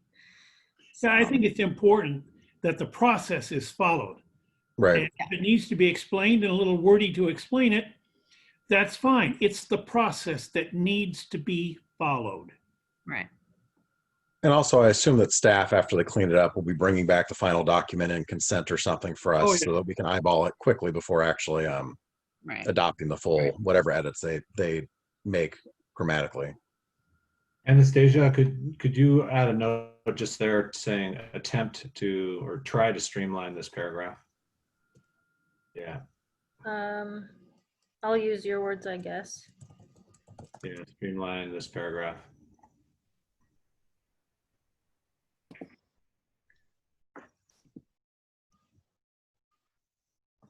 Yeah, it just needs to be very clear that any new policy request or interest comes to the council in a regular meeting. It's not done and voted upon during comments.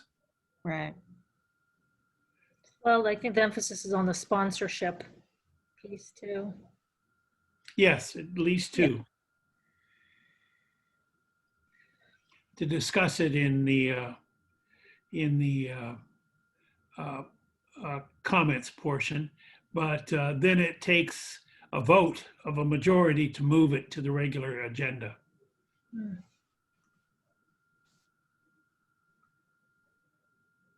No, that's under 2B, right? Yeah, we have that elsewhere. We Yeah. haven't gotten there yet. That's fine. So 15 or whatever that. Yeah, there it is. Yeah. Yeah, 15. Yeah, I mean that. So I'm fine Key with cards that. is a good, is something we need to, yeah. Key cards or other access is Yep. important to mention. Yeah. Yep. But that access needs to be respected. Of course. It needs to be clear. It's Mhm. not to bring a group of people in. Thank goodness Are we you have thinking about a particular incident? Yeah. Yeah. thank goodness we haven't had that problem. Nope. in our- Doesn't mean we won't. True, Good point. true. Oh my.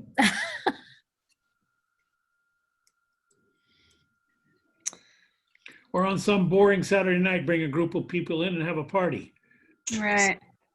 Well, or even use it politically as a weapon, as other city councils have done. That's true. Yeah. So yeah. All right. Oh. So Boy. are we down in B? Or yeah. Before. B4. I mean, if the mayor's out of town for like a month or something, I think it makes sense to have things run by the deputy mayor in his absence. Absolutely, it does. Yeah. Do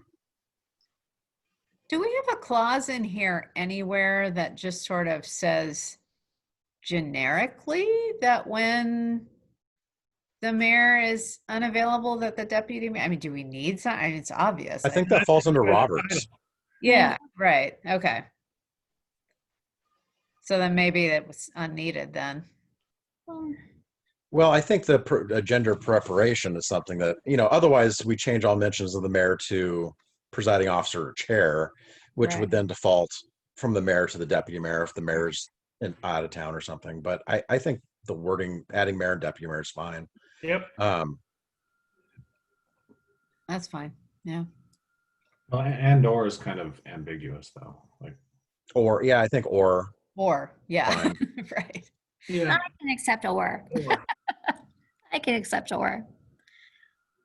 We wouldn't want to disturb our mayor if he's on vacation by chance, Oh, So- it's been done before and it's just fine with me. Yeah, but everybody deserves a vacation at times. So it's in a good taste and good respect. On 6, are we on 6?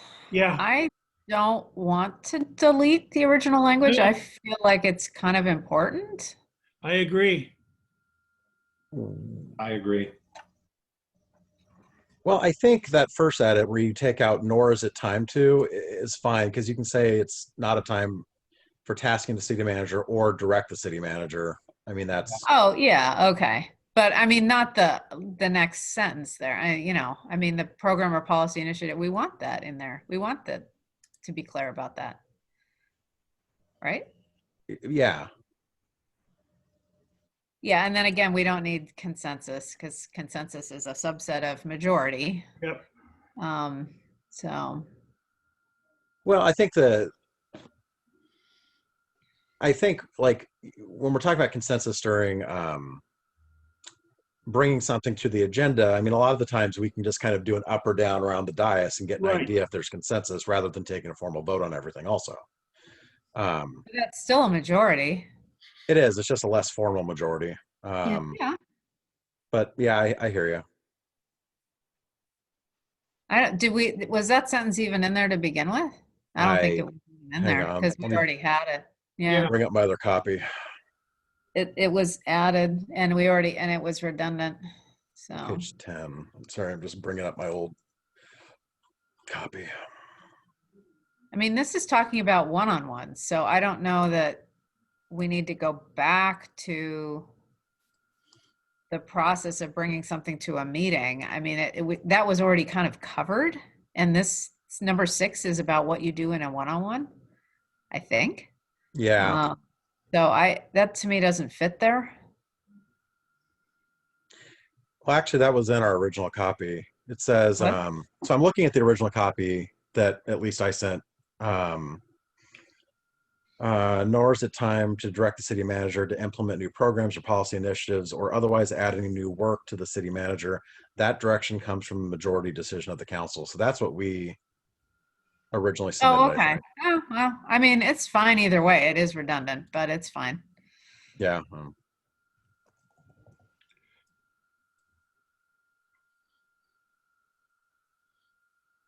Unless other people don't think it's fine.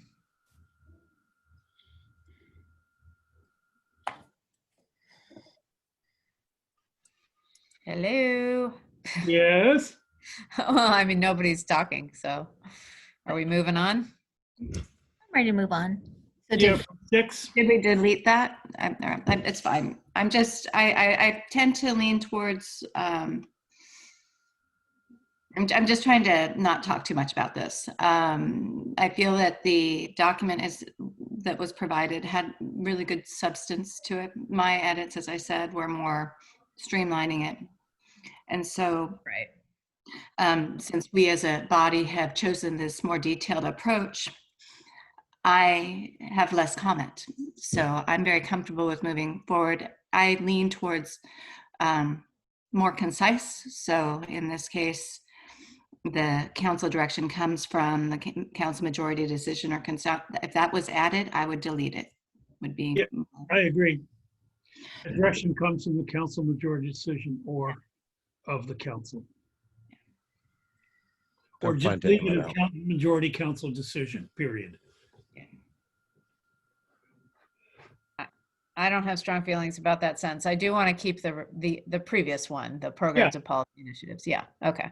Yeah. And then after manager, that direction comes from the council majority decision, period. All right. Yeah. Let's streamline it slightly.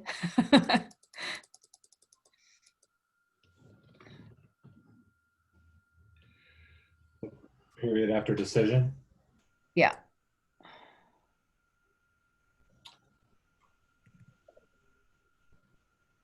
On 10.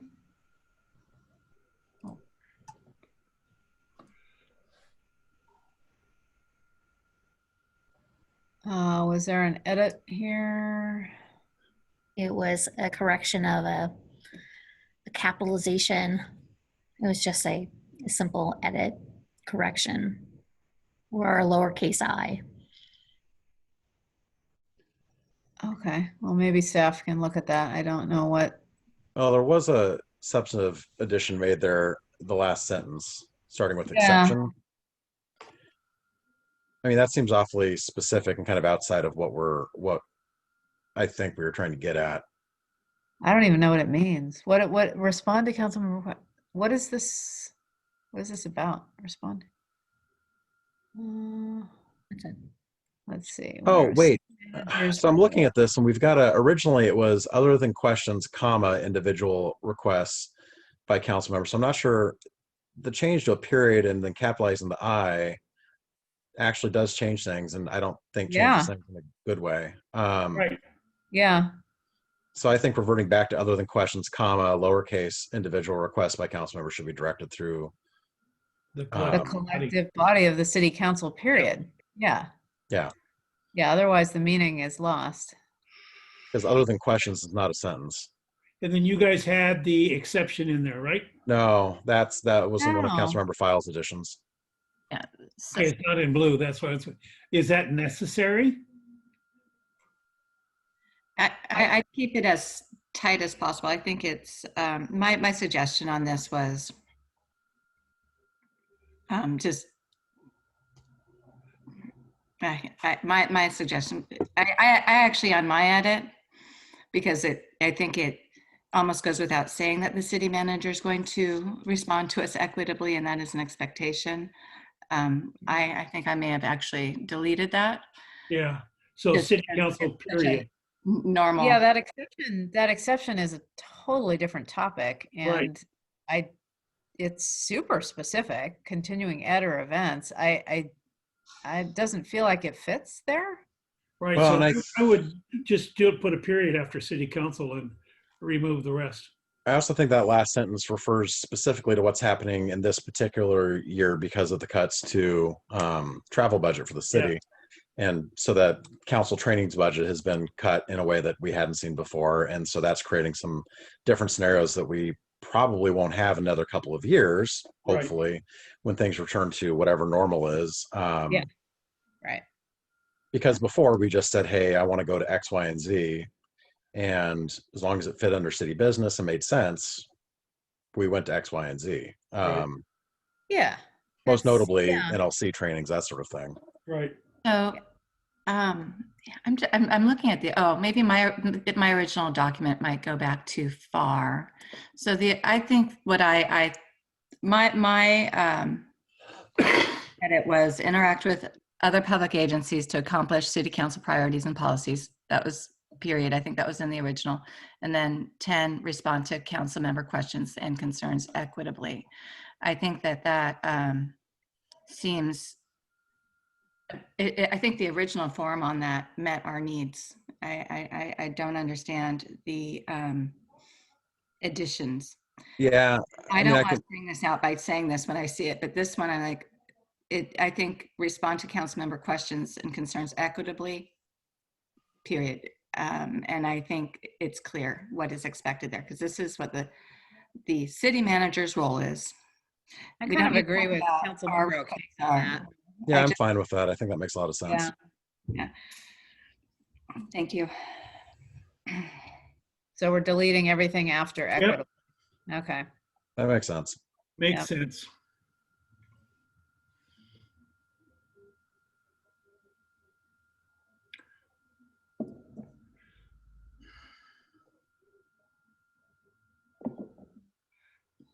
So we're on, what are we on? I'm C? not sure why the addition's on C. Yeah, I don't. Section 3C, Part 5. Yeah, I mean, it's literally referring to something that's on the next page. Yeah. I 4 don't points like down. forward referrals. I don't think we need it. I don't think it's Neither. necessary. We always do that. I mean, if we want to broaden 5 to not be just meetings, I mean, attend meetings or do other tasks. I mean, I suppose we could like broaden that if that's the issue. I think that is part of the issue, because at times that is one of those roles that the mayor or deputy mayor may be.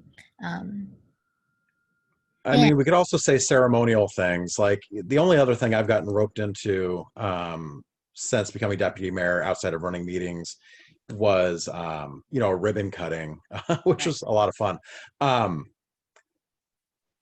But really, any of us could do that if the mayor and deputy mayor aren't there. I'm not sure if that has to be spelled out. But also, we could construe that as a meeting that the mayor asked me to attend on his behalf. Right.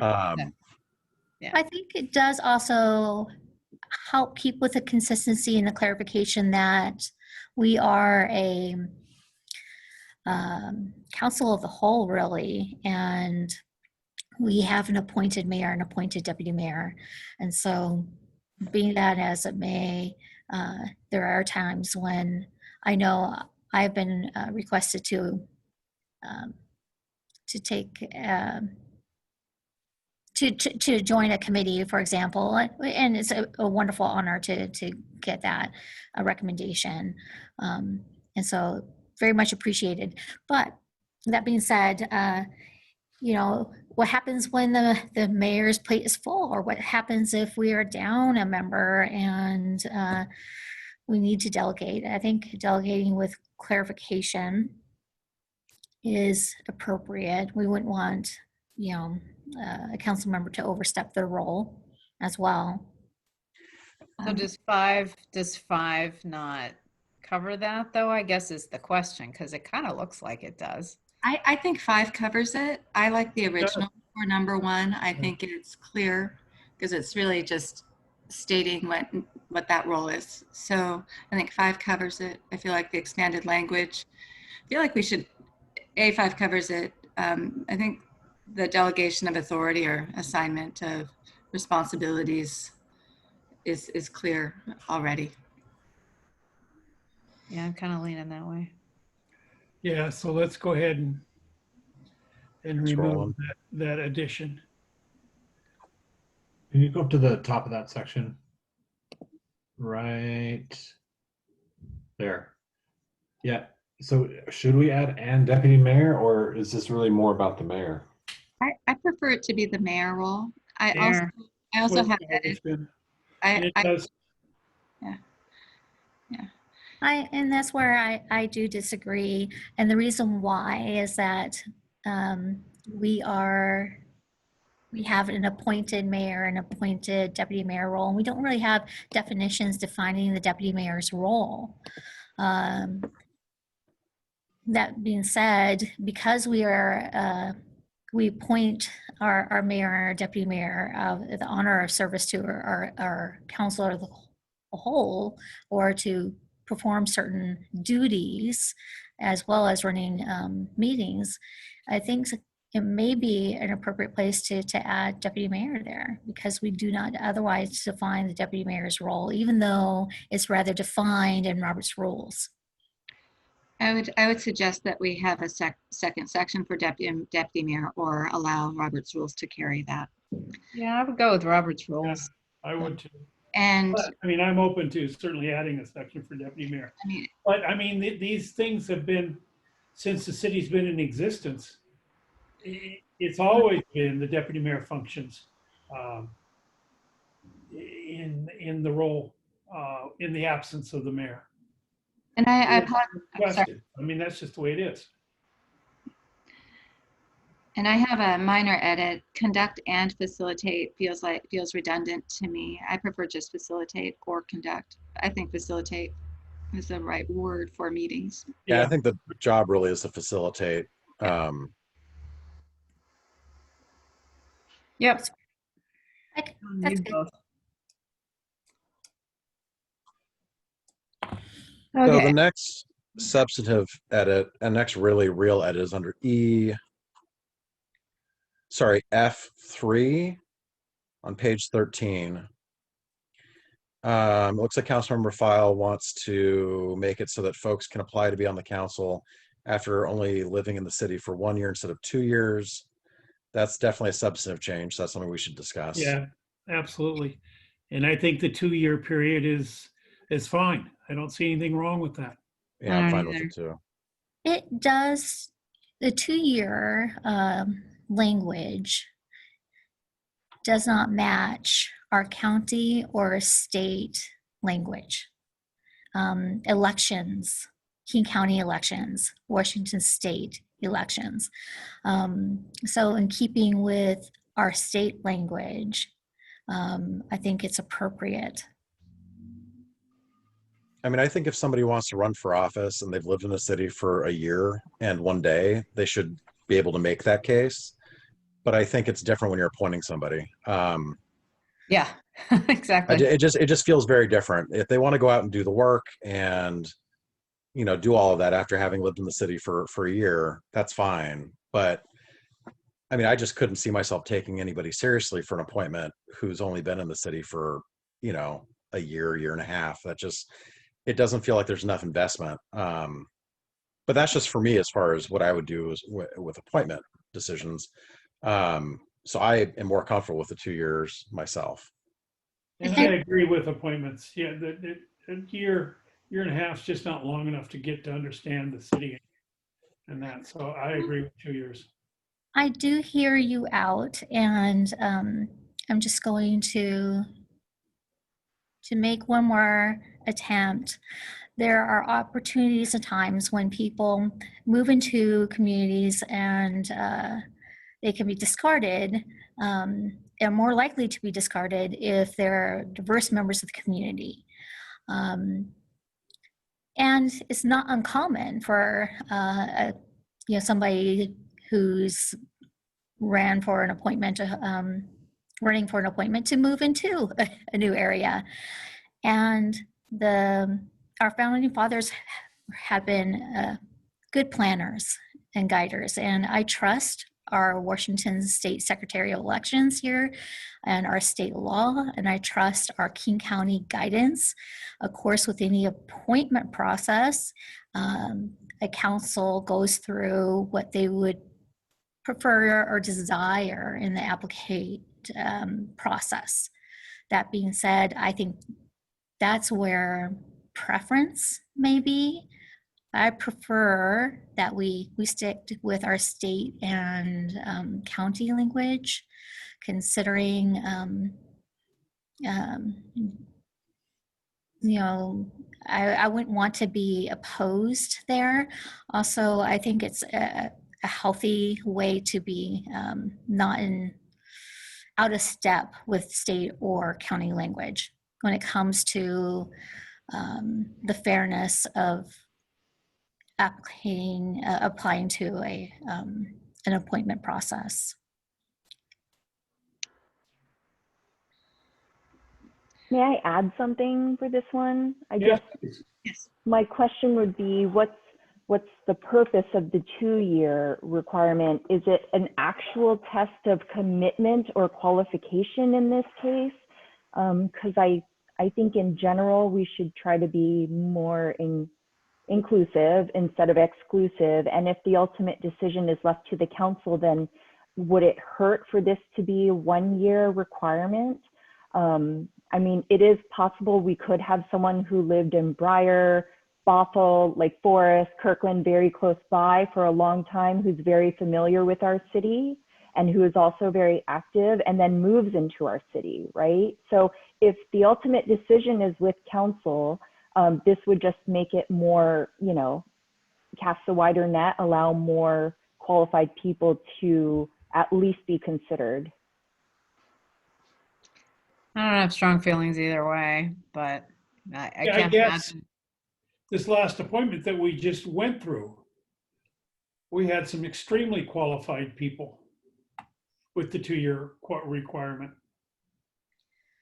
So I don't see the 1 year as being detrimental in any way. Meaning, but would you have? It's a little arbitrary, I think, is the point that's being made. That I think what we would consider an applicant for a vacancy is kind of what we just did, which is what's the shown commitment to the city and shown experience. And that is highly likely going to end up with somebody who has well more than 2 years of continuous residency, but having that as a kind of an a priori without rationale, I mean, I kind of hear what folks are saying, that it is a little arbitrary. So what I like to wrap up with is those thoughts of what is residency. Residency is defined as living, according to our state elections, as living in your place of residency continuously for a year. That's defined. I don't want to be in opposition of that.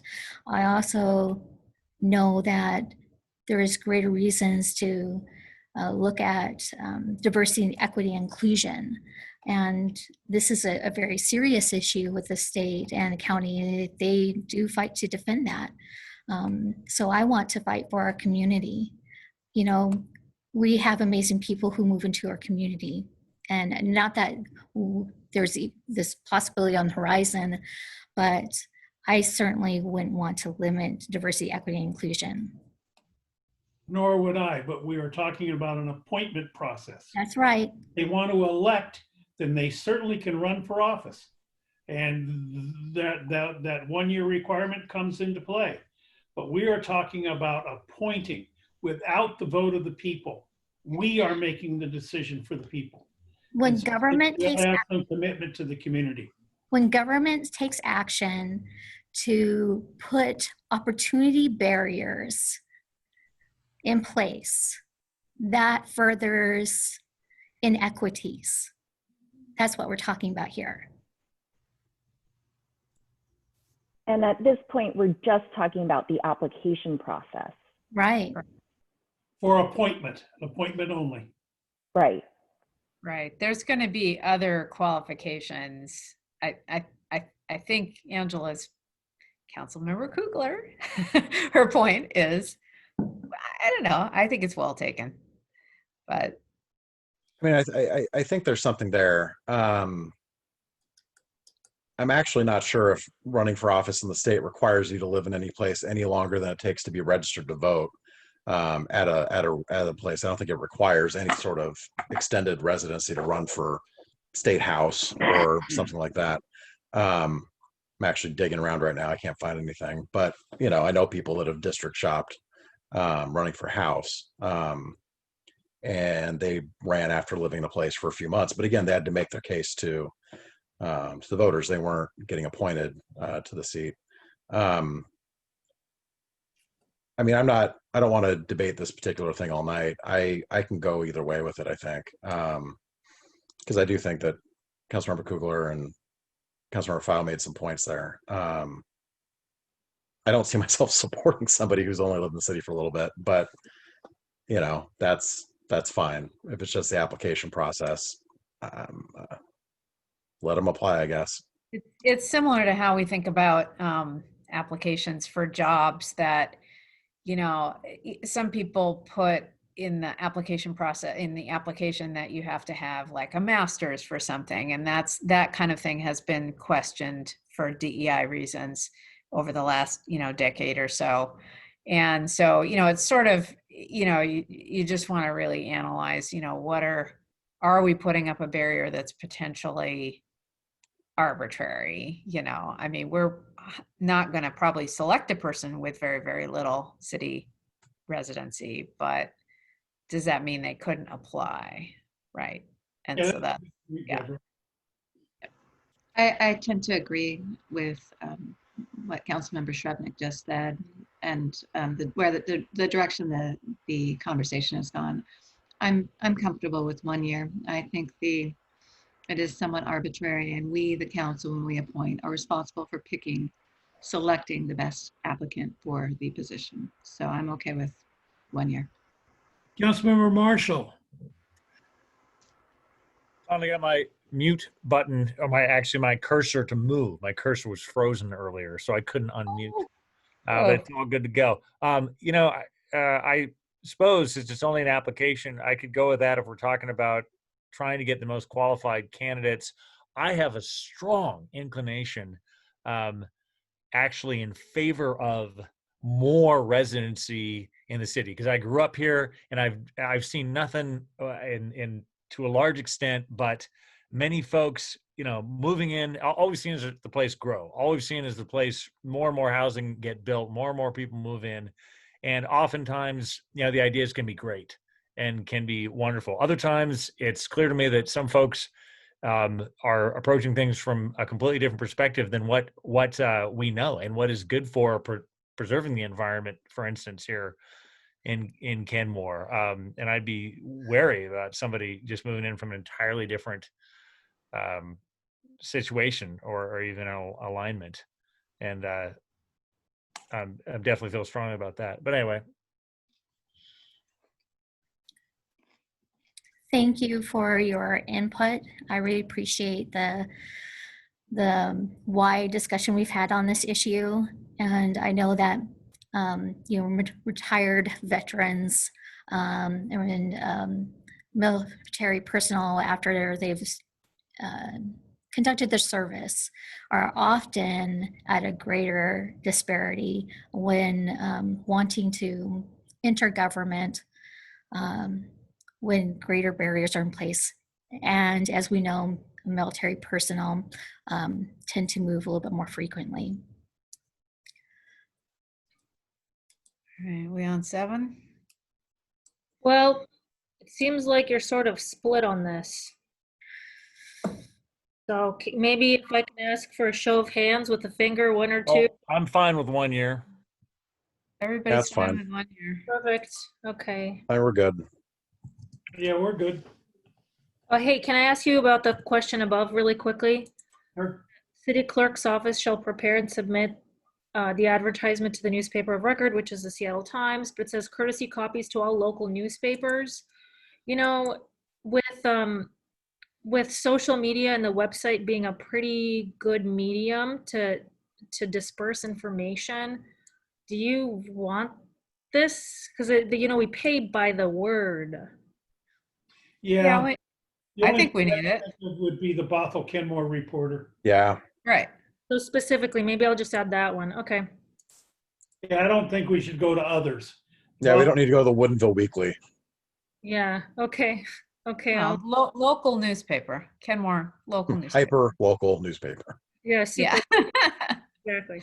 Good to know. Okay. Moving Yeah, on. we don't need to go to the Fargo Times. Okay. And to address your question a little bit more fully, I also have no problem if we advertise that on our own social media through our city's channels, in addition to the paper. Which we did. It's just updated, yeah, right. But it's just not in the language, so. Oh, I see. I see. Okay. We could add like and proper city social media channels or something. Yeah, it authorizes the city to actually. Well, I mean, there's the city e-news, there's, I mean, the regular city channels. Yeah. Yeah. I just didn't know if you wanted to spend the extra money. But now I know it's hyper local. I got it. So are we on 5C something then, I think, right? 5C7. Hey, I want to make a note, sorry, I need to, about subsection 4 here, or item 4. I'm gonna make an edit here because the way the language is written, it sounds like applicants have to file this PDC form. That's not correct. Okay. Yeah, that's a good catch. The appointed official will be required to file this form through their specific agency. So I will make that. I'll add a clerk's edit to this.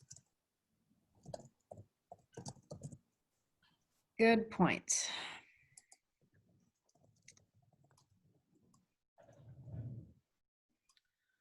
Okay. Where are we now? 5C7. 5C7. 5C7. I like the original language. I'm not thrilled with the edit on this. Page 19. Oh, okay. Wait. Okay. Trying to find it. What's the header on this section? I'm sorry. General courtesy expectations. Okay. Yeah, I don't like that change. Yeah, we really should keep official discussion as tight as possible. Yep. So what do you not like? The red or the blue? The blue. The blue.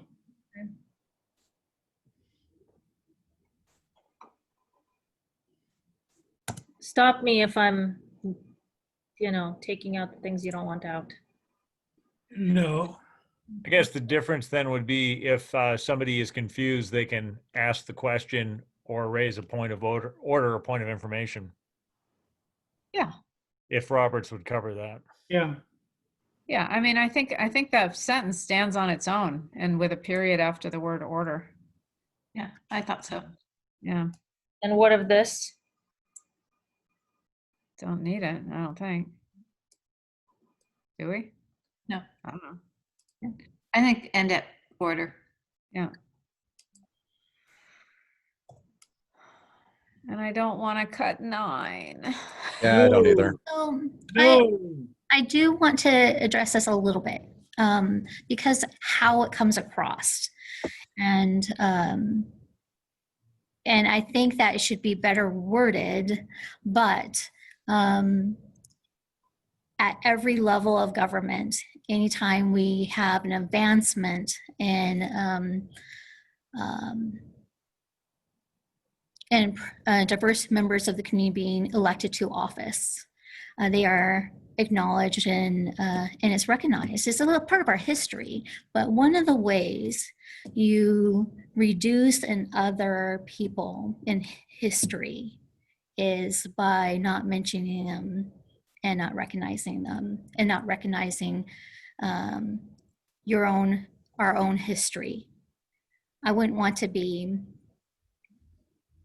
party to action to block the recognition of diverse community being elected to office. How does this do that? Um, I'm really confused. You This know, is basically saying the city, it's not the city's staff role Right. to elevate individual achievements. well, And I feel pretty strongly about that, that I don't think that's the city's role. I mean, I Yeah, think the city's role is ask, but I believe it also is a city responsibility to recognize our own history when it's being made. Not necessarily that we ask, but we all know this is here because like a member had a problem with my recognition for a swearing in prior to actually serving on the council. So it was related to my class as a member of the LGBT community. And I don't think so. I'm sorry, I have to disagree with you on that one. This Yeah, was I wrote drafted. it. I mean, to be honest with you, I think this was drafted because of the AWC award that Yeah. we spent time on.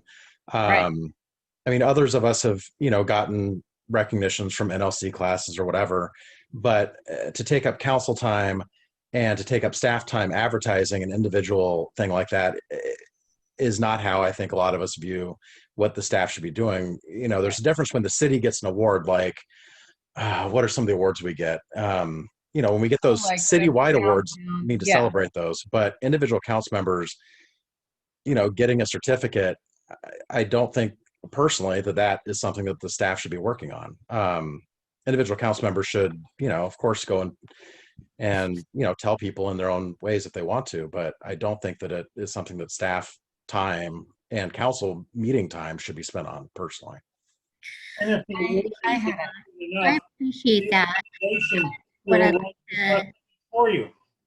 I appreciate that. And what I'd like to just to wrap that up with is when I was not a council member and our own Mayor David Baker was recognized for his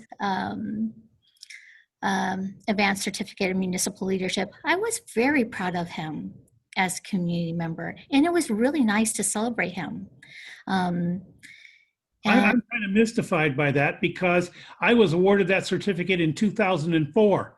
So I don't know how it would have been in the last year or two that I got it. So I'm confused there. May I just bring attention to just a thought that I have on this? I personally just would like it restated. I think it's important that it's clear that we do not, as council members, directly ask for staff time to bring forward our achievements. If they come from outside, and but we should not be directly asking for acknowledgement for this sort of thing. Yep. My suggestion, which I put into the chat, was I'd like this to be restated as council members are not allowed to use staff time to advertise personal achievements. It's clear. I think you only sent that to me, just FYI. Oh, it said I don't all. think it went to the group.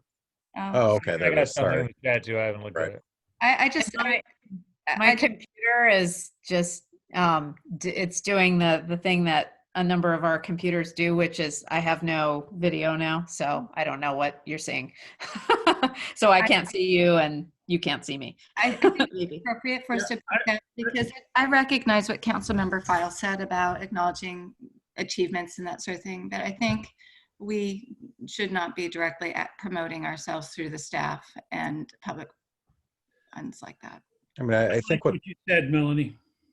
Thank you. Yep. It works. That works. It's worded in a way that's more palatable. Yeah, I mean, I think individual achievements are important and it's the kind of thing that you run on, but it's not what we use staff time for. So, Well, and it's also great in council to recognize the great achievements of individual members. If we recognize it at a council meeting, or on even the website, council member File got I think a Distinguished Leadership Award recently, and or somebody else wins some award, is great to acknowledge that, but not as a staff question, I think. It's a well, comment at the end. yeah, it's like a council comment sort of comment at the end. situation. That's what I oh, mean. yeah. Okay. Yeah. Or, yeah. Minimizing it. It's just how we do it.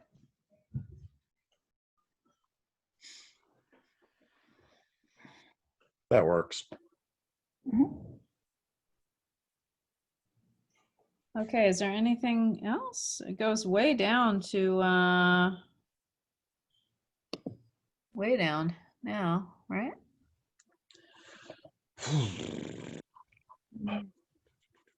K. Yeah, there's Subsection, what is this? Prohibited E3K. Oh, there it is. Yeah.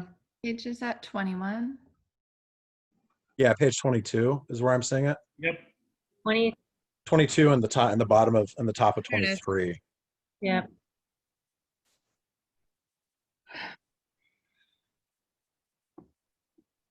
I mean, to me, this is a gimme, but I mean, if we need to say it, I don't know. I'm fine with it. I mean, there might be some language cleanup, but I think the thrust of it is good.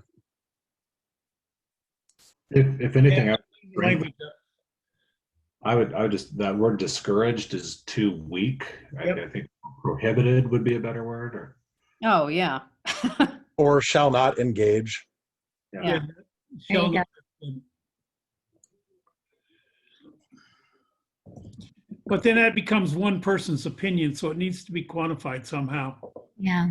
Because we've seen this happen before and we've ended up spending over $25,000 on it. So we need to be clear.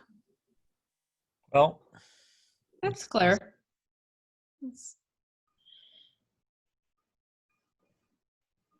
I don't yeah, know. ultimately it's qualified, I think, by the act or inaction of the council considering it, and then the council considering sanctions. It depends upon perceptions, doesn't it?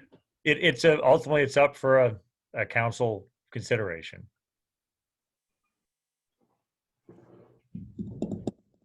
But I think, under prohibited conduct, a lot of this is a judgment, right? Making a personal attack, acting maliciously. I mean, these are all somewhat, perception words. I don't have a problem with that. I mean, Yeah, there's a perfect example of what was brought against me. So that's what this is directed against. So let's be clear. Well, and I think this is also, this is definitely forward looking. I mean, I hadn't thought about the particular situation, but I'm thinking in general. And each of the All the accusations were made. Public was notified on social media of inaccuracies, and it was totally unfounded. That was proven. Let's refocus. Over $25,000 to do it. Okay. Point of order, Mayor Baker. I believe there was a complete investigation and issues resolved, and we have an agreement as a council not to argue past issues such as that. So what I'd like to address here, retain my time, what I'd like to address here is that each of these words are defined legally by law: intimidation, discrimination, bias. bullying, hate acts. Those are legally defined terms. And so it's not just perception. Yes, there could be perception, but this is something we don't have defined in our rules well, and it should be. Right. Do we have anywhere to mitigate this a little bit, or maybe to address one of Mayor Baker's concerns, which I do hear? Do we have anywhere in here about, essentially don't take your grievances to social media or social media or other media? Do we Yeah, have that's that in here? that was in the draft, and it should be in there. I couldn't tell you off the top of my head what section. I do have one editing suggestion for this particular thing, and this would just be to end it after acting in the role of a council member, period, because I think that Right. encompasses the rest of that Everything. sentence. Yep. So just to make it a little more streamlined, I might just delete it after council member. But yeah, we do have, let me find where that language is. It's somewhere in here. I would almost say period, because Right. like That's what we're saying, period. the first council member, right? Well, Not but our rules really only dictate and kind of cover what we do in our role as council. We can't, as council, set rules for what we do when we're acting in other roles, right? right. What if they're interacting outside of council in a bullying manner, right? Could that happen? What if there is bullying happening off the dais or outside? I mean, we don't want this. The council rules cannot dictate our private life. I mean, they just can't. It's out of scope. Doesn't go. Okay, I just wanted to clarify that, because that it just should never happen. So clarifying while acting in the role as a council member feels like it's not necessary in my book, but if we want to keep it, that's fine. I just think it's extra words. So to go back to Councilmember Shrubnik's question, we do have under C, number 14, so on page 20, it says, if any council member has a complaint against a fellow council member, the city manager or staff member, they'll follow council procedures to resolve the issue. They will not broadcast the issues on social media or to the public news media before an evaluation has been done and the conclusion has been reached. So we did, that is in there. And there was a minor grammatical error edit made by Councilmember File in there. But yeah, we do address that. Then I think we're good. Yeah. Yeah. Does that hold if they're doing it on their own time and not part of the city council? We say they don't do it, period. They don't do it. Yeah. Because I think it's, I mean, it would be almost impossible to separate yourself from being a council member if you're complaining about a council member's behavior as a council member. I mean, I don't think that's possible. So, yeah. I mean, First Amendment says you can do it, but then you're breaking the rules and we can sanction you for it. So, Right. Okay, there's some grammatical stuff on C under procedure that's non-substantive. I think. Where are we? Way down, it's like 7C. Yeah, I just had a question about that part, and that's what that side note is. Not Oh, 7. I know it's late, and I think everyone wants to finish this quickly, but for that that one that we just finished, K, I would probably suggest that we take out that last clause. And the reason why is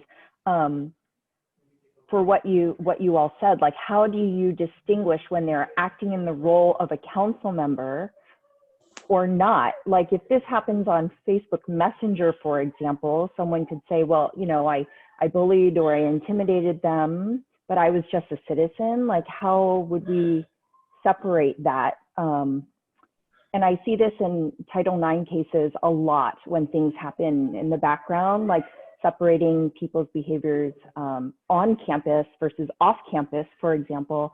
I think if we agree that council members shouldn't engage in that behavior, then that first statement should be adequate. Like, what Councilmember O'Kane said. I wholeheartedly agree with you, and I really like the way that you reframed that. Thank you, Councilmember Kugler. That makes sense. Yeah, that Yeah, works. and actually putting that line in gives an opening. Yeah, so thank you for bringing that up again. Yeah. Yes? That's Yep. fine. Okay. That was just a question.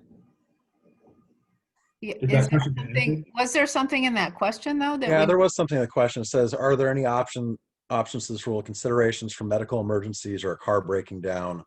Would a council member be able to attend a remote location via video, virtually, or via phone for the entire meeting? we I do it believe, right now? well, right, but that's under emergency rules that we're Oh. operating under, right? We're operating because of the state of emergency. Right. I believe our rules as they stand would allow somebody to participate virtually through an entire meeting if they let us know 24 hours ahead of time. Right. Because we've had that before under these rules. I mean, that's what it says. Yeah. Right, but I think the question was, what about, you know, car breaking down, medical emergencies, kind of things that pop up within that 24 hours? Do we want to allow folks to still participate? I So think that you would, but I think you could also put it to the vote of the council. kind of suspend the rules situation. Yeah, or have the vote of the council allow them to participate because of the emergency. So we could just add a sentence saying, if the request is made within 24 hours of the start of the meeting, they can participate with I think it's a just vote going of- to kind of create chaos and the potential for abuse. So I guess I'd rather not. I mean, you know, you can miss a meeting here and there. It's not, you know, people aren't going to die. I don't know. My thought here was that as our government leaders are moving, not just primarily made of men, and we have greater diversity of the sexes,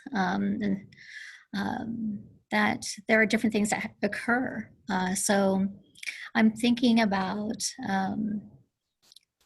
how that looks, you know, and how that works, and thinking about the future, and is it consistent with the differences if you're a, you know, primary child care provider of your home, or are you a mother who's in a hospital with your child, let alone a father who's in the hospital with a child. Yeah, I guess I'm having a problem with the male-female thing here, Yeah, but well, exactly, anyway, yeah.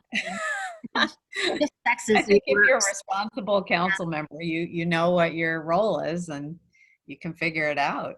But Mhm. I don't know. That's where my bias is, I guess. I mean, outside of this entire COVID situation, we've only used this section a handful of times when people were maybe on a pre-planned vacation and they knew that there was a particular agenda item that they wanted to weigh in on, Right. or two, and so we would dial them up. But I don't have a strong feeling one way or the other on this one. Yeah. You could begin the section maybe saying absent emergency, comma, and then Well, the rest of it. I think we discuss emergencies somewhere in there too. Can I jump in here? Yeah, in section 6B, it says, with the exception of a declared emergency, council member attendance via speakerphone or video is limited 3 times per year, but the council may, by a majority vote, allow additional attendance by speakerphone or video. Oh, there you go.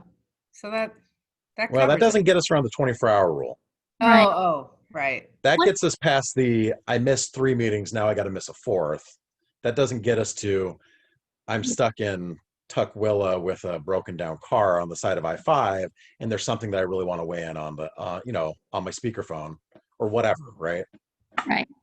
If I may, Mr. Mayor, Yes, please. Your rules, and I think Deputy Mayor already mentioned this, but your rules do give you the flexibility to simply waive a rule and by majority vote. So you already have kind of that safety net for that 24-hour notice if you so wish. It's a majority plus one, isn't it? That it was just a majority, but I can't recall. Whatever it is governed by Roberts because we don't have it spelled out in here. And I thought that was a majority, but I don't know. I think you're right. Yeah. Anyway, I think it requires a super majority. And if that covers all the rules, I think then we're good. Suspending the rules means suspending the mean, rules. So Yeah, if you can suspend a rule, then it's not a problem. they can make the request to the mayor or the clerk, and then the mayor can bring up the request and at the beginning of the meeting and can vote. Okay. Yep. All right. So C has some grammatical. Yeah, these are just mostly. These are grammar.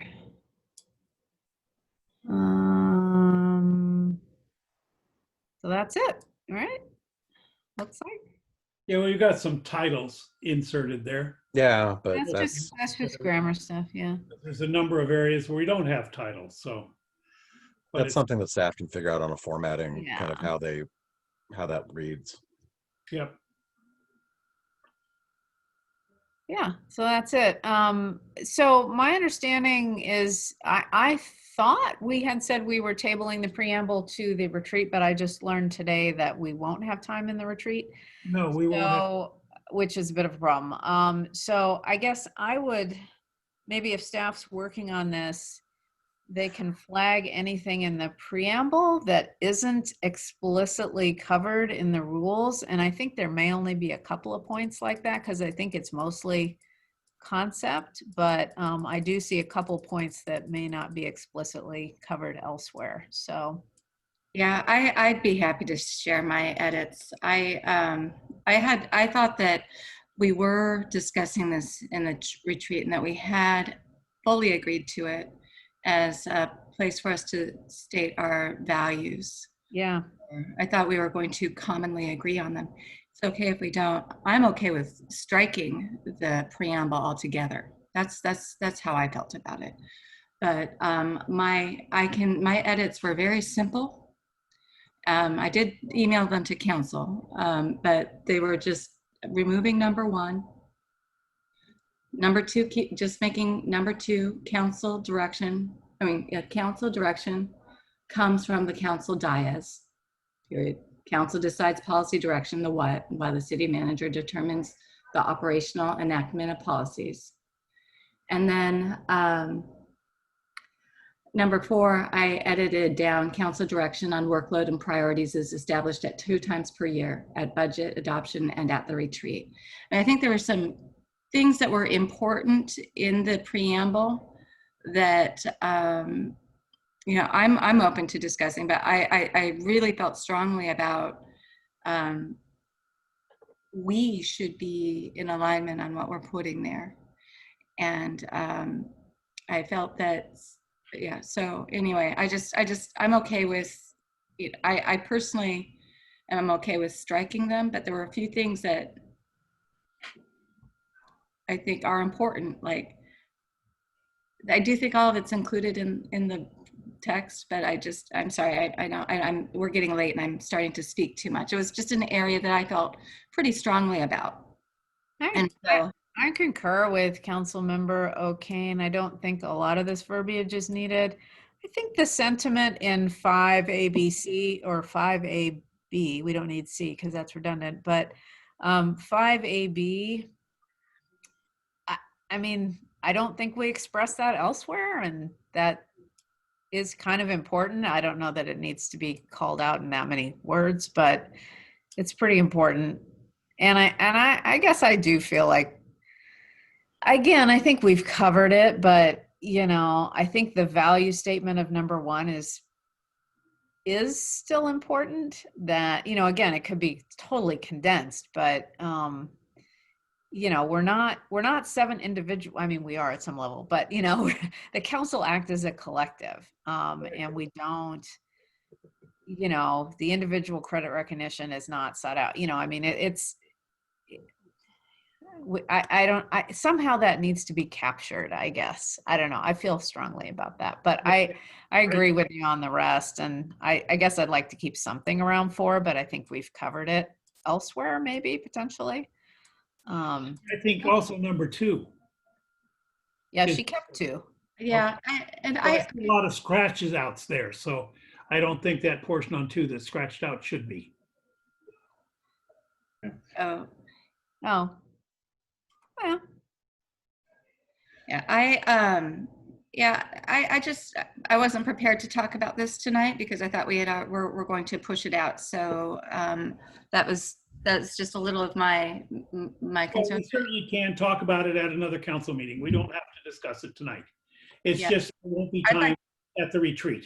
well, Yeah. maybe if staff are working on this, maybe come back with, I don't know, like another draft of the preamble, and then that would help get us to the next step in the discussion. Does that work? Yeah, and on number 1, I think just the original first sentence, the councils, I'll just send, the council acts as a collective body to set policy direction, 1.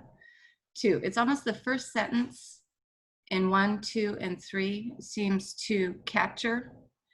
I combined 5 into 4. So I felt 4 wasn't necessary, but I think that piece of what we do to set budget, you know, workload priorities and, you know, council direction on workload and priorities is established at 2 times per year, at budget adoption and at the retreat. So that I think that's a really important thing to keep. I just felt like there was a lot around that I felt sensitive to how it was phrased or put together. So I had a response to it, which I'm okay with, you know, but I think simplifying it, because I think the tone is, this is who we are and what we do.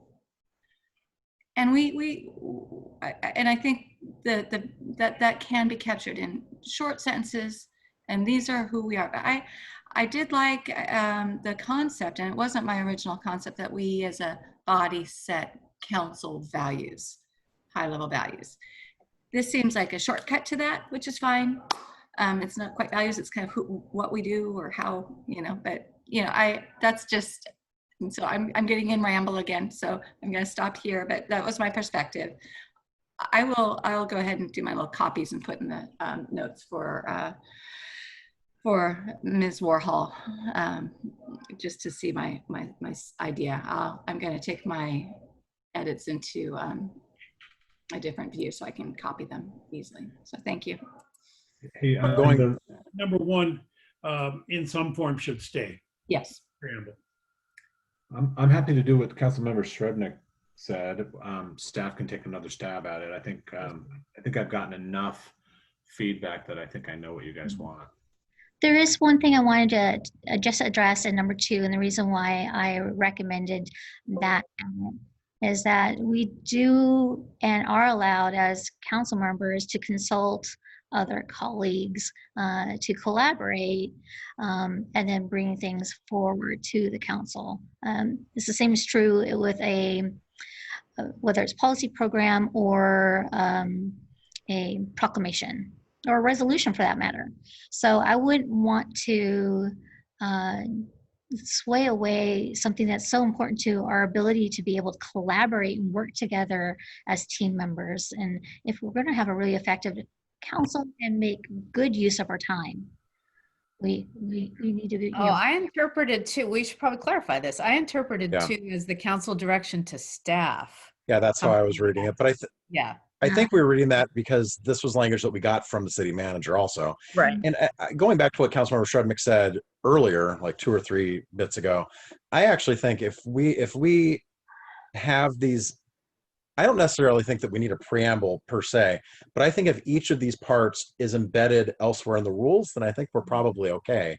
I think number 4 probably should be in the rules somewhere. I think, I frankly, I mean, I'm biased. I was part of the committee that helped put all this together. I generally think that the principles as laid out are important, and I think they should be actually reflected in the rules. I'm not sure if all of them actually are now that I'm looking at them closer. So Right. I would love for, personally, I'd be completely comfortable with deleting the section, but making sure that each of these is embedded somewhere else in the formal rules. Yeah, and we as staff can take a stab at that. Thank you.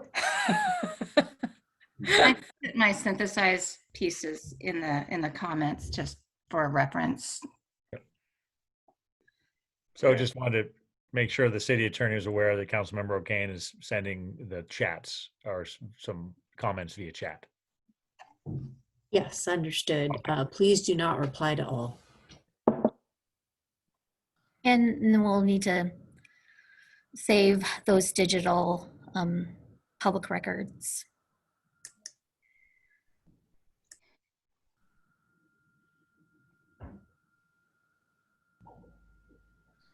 Yay. So how do we do? It's only 9:30. Yay. Made it. 9:27. Feels later. All right. Let's see. We have council retreat starting January 8th and 9th. Our next regular meeting is January 19th at 7 p.m. And January 25th, there is a special meeting and it'll start at 6 p.m. with an executive session. So, staff report, Mr. City Manager. We're finishing a half an hour early, so you can go. Yeah, we thought we were going to go till 10, so I got to make sure I come up with some stuff to get us to 10 now. Absolutely. I know you can do it. Wait, who gets a milkshake if you somehow drag this out to 10? Yeah. Well, that's pre-pandemic stuff. That is pre-pandemic stuff. Yeah. Won't be on the 11th. Well, I just want to congratulate Councilmember Kugler and really look forward to working with you. And we've got a checklist for you, an orientation checklist. And we've already been working on it. We didn't know who was going to get picked, but we've already been working on the checklist. And there's, like I said, there's some items that need to be done this week, and some items can take the next 2 or 3 weeks to get through. But we need to get you an email address set up so that you can start getting email from the city and get your payroll and all that stuff. Plus, I want to meet with you before the retreat to bring you up to speed as much as possible on city happenings and background on some of the retreat things. So we'll Wonderful. calendars as soon as possible. That sounds great. You got a Thank bunch you. of vacation time that you'll be able to use to do all of this with. And that's all I have, Your Honor. All right. Anything else, Mr. City Manager? No. Nope. Councilmember reports and initiatives. Councilmember O'Kane. I also want to welcome Councilmember Kugler. Thank you so much for applying. Really welcome you on board. So I think I already thanked Mr. Smith and Ms. Grayland for their applications and making this a very competitive process. Oh, it's New Year, so I just want to say Happy New Year, everyone. I'm looking forward to seeing you at the retreat and charting our path to propel Kenmore upward. Keep moving up, and let's optimism. Let's look at where we want to go and plan for our future. I'm so excited. So let's shine a light on our possibilities here and really get creative on our solutions, because we can do a lot. So Happy New Year, everyone. Thank you. Councilmember Marshall. Thanks to Ms. Grayland and Mr. Smith for applying. Great candidates. Congratulations to new Councilmember Angela Kugler. Thank you for coming into the process.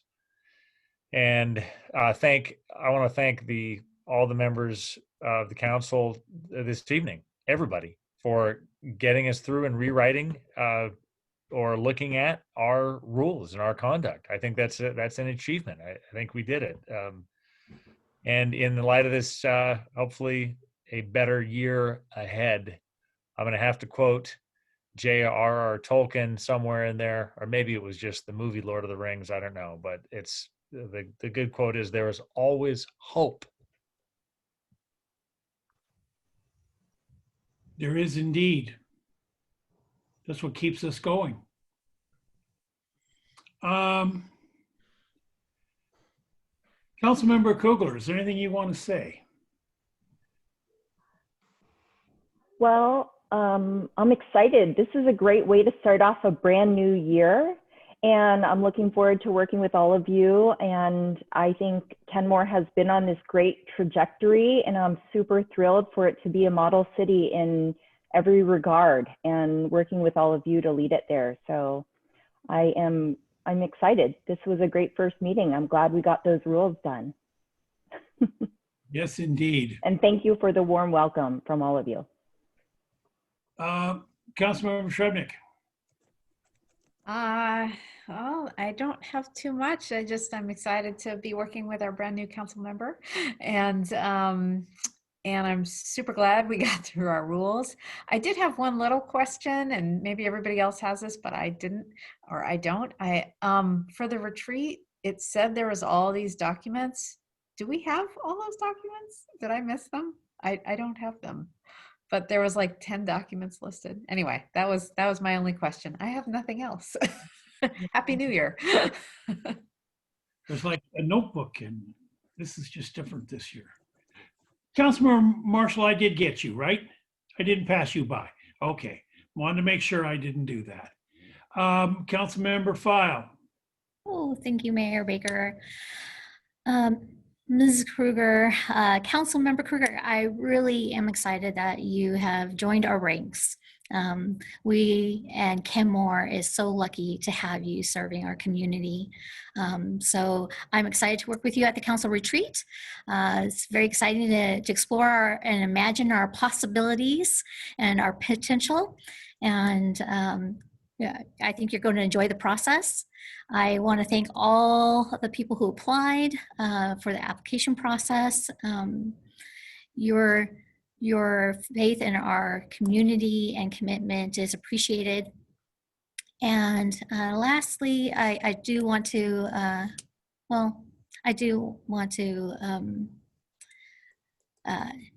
hope that we can bring a topic back or get some education, or maybe even provide some materials for our council. There's issues with digital record updates. So for public records, the clarifications became more clear this year. And devices. I'm concerned about the use of personal devices for council government work, especially given the clarification on public our digital records. So that includes texts that could happen during meetings or emails that could happen back and forth unless they're emergent. So I think that we do need a council update. Possibly some of our fellow council colleagues could utilize some electronic devices that they do not yet have for that divide between private life and public government work. Deputy Mayor. Not a ton to add. I want to welcome Councilmember Kugler to the body. I want to thank everybody who applied. Frankly, I mean, these last few meetings have been really enlightening as to how passionate and what a great group of folks we have in Kenmore for both the Planning Commission and the council appointment. It's a really uplifting to see that level of passion from folks. So anyway, I want to welcome Councilmember Kugler to the body. I want to say Happy New Year to everybody. And I'm looking forward to the retreat.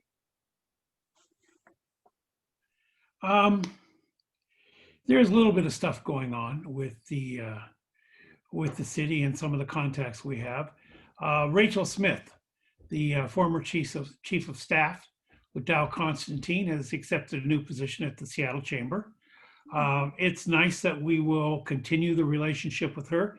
She has been a strong supporter of Kenmore, and I know in her new position, she will not forget us. So it's really appreciated. There's also a couple of other things going on, but in the sake of brevity, I will bring those up at a later date. So I think we can see the crane out there on the barge where we're starting to get some dredging happening. That has been really rewarding. I've been working on that since 2008. And finally, we got the recognition and the support from the House and the Senate, and it's all paid for. So very, very excited about that. And it's really good to see progress coming. It just shows you that the issues may be big, they may be tough to deal with, they may be hard to see a way forward, but if you're nicely persistent, things happen. So anyway, if there's no further business to come before us, we are adjourned. Happy New Year, everybody. Happy Night, New everyone.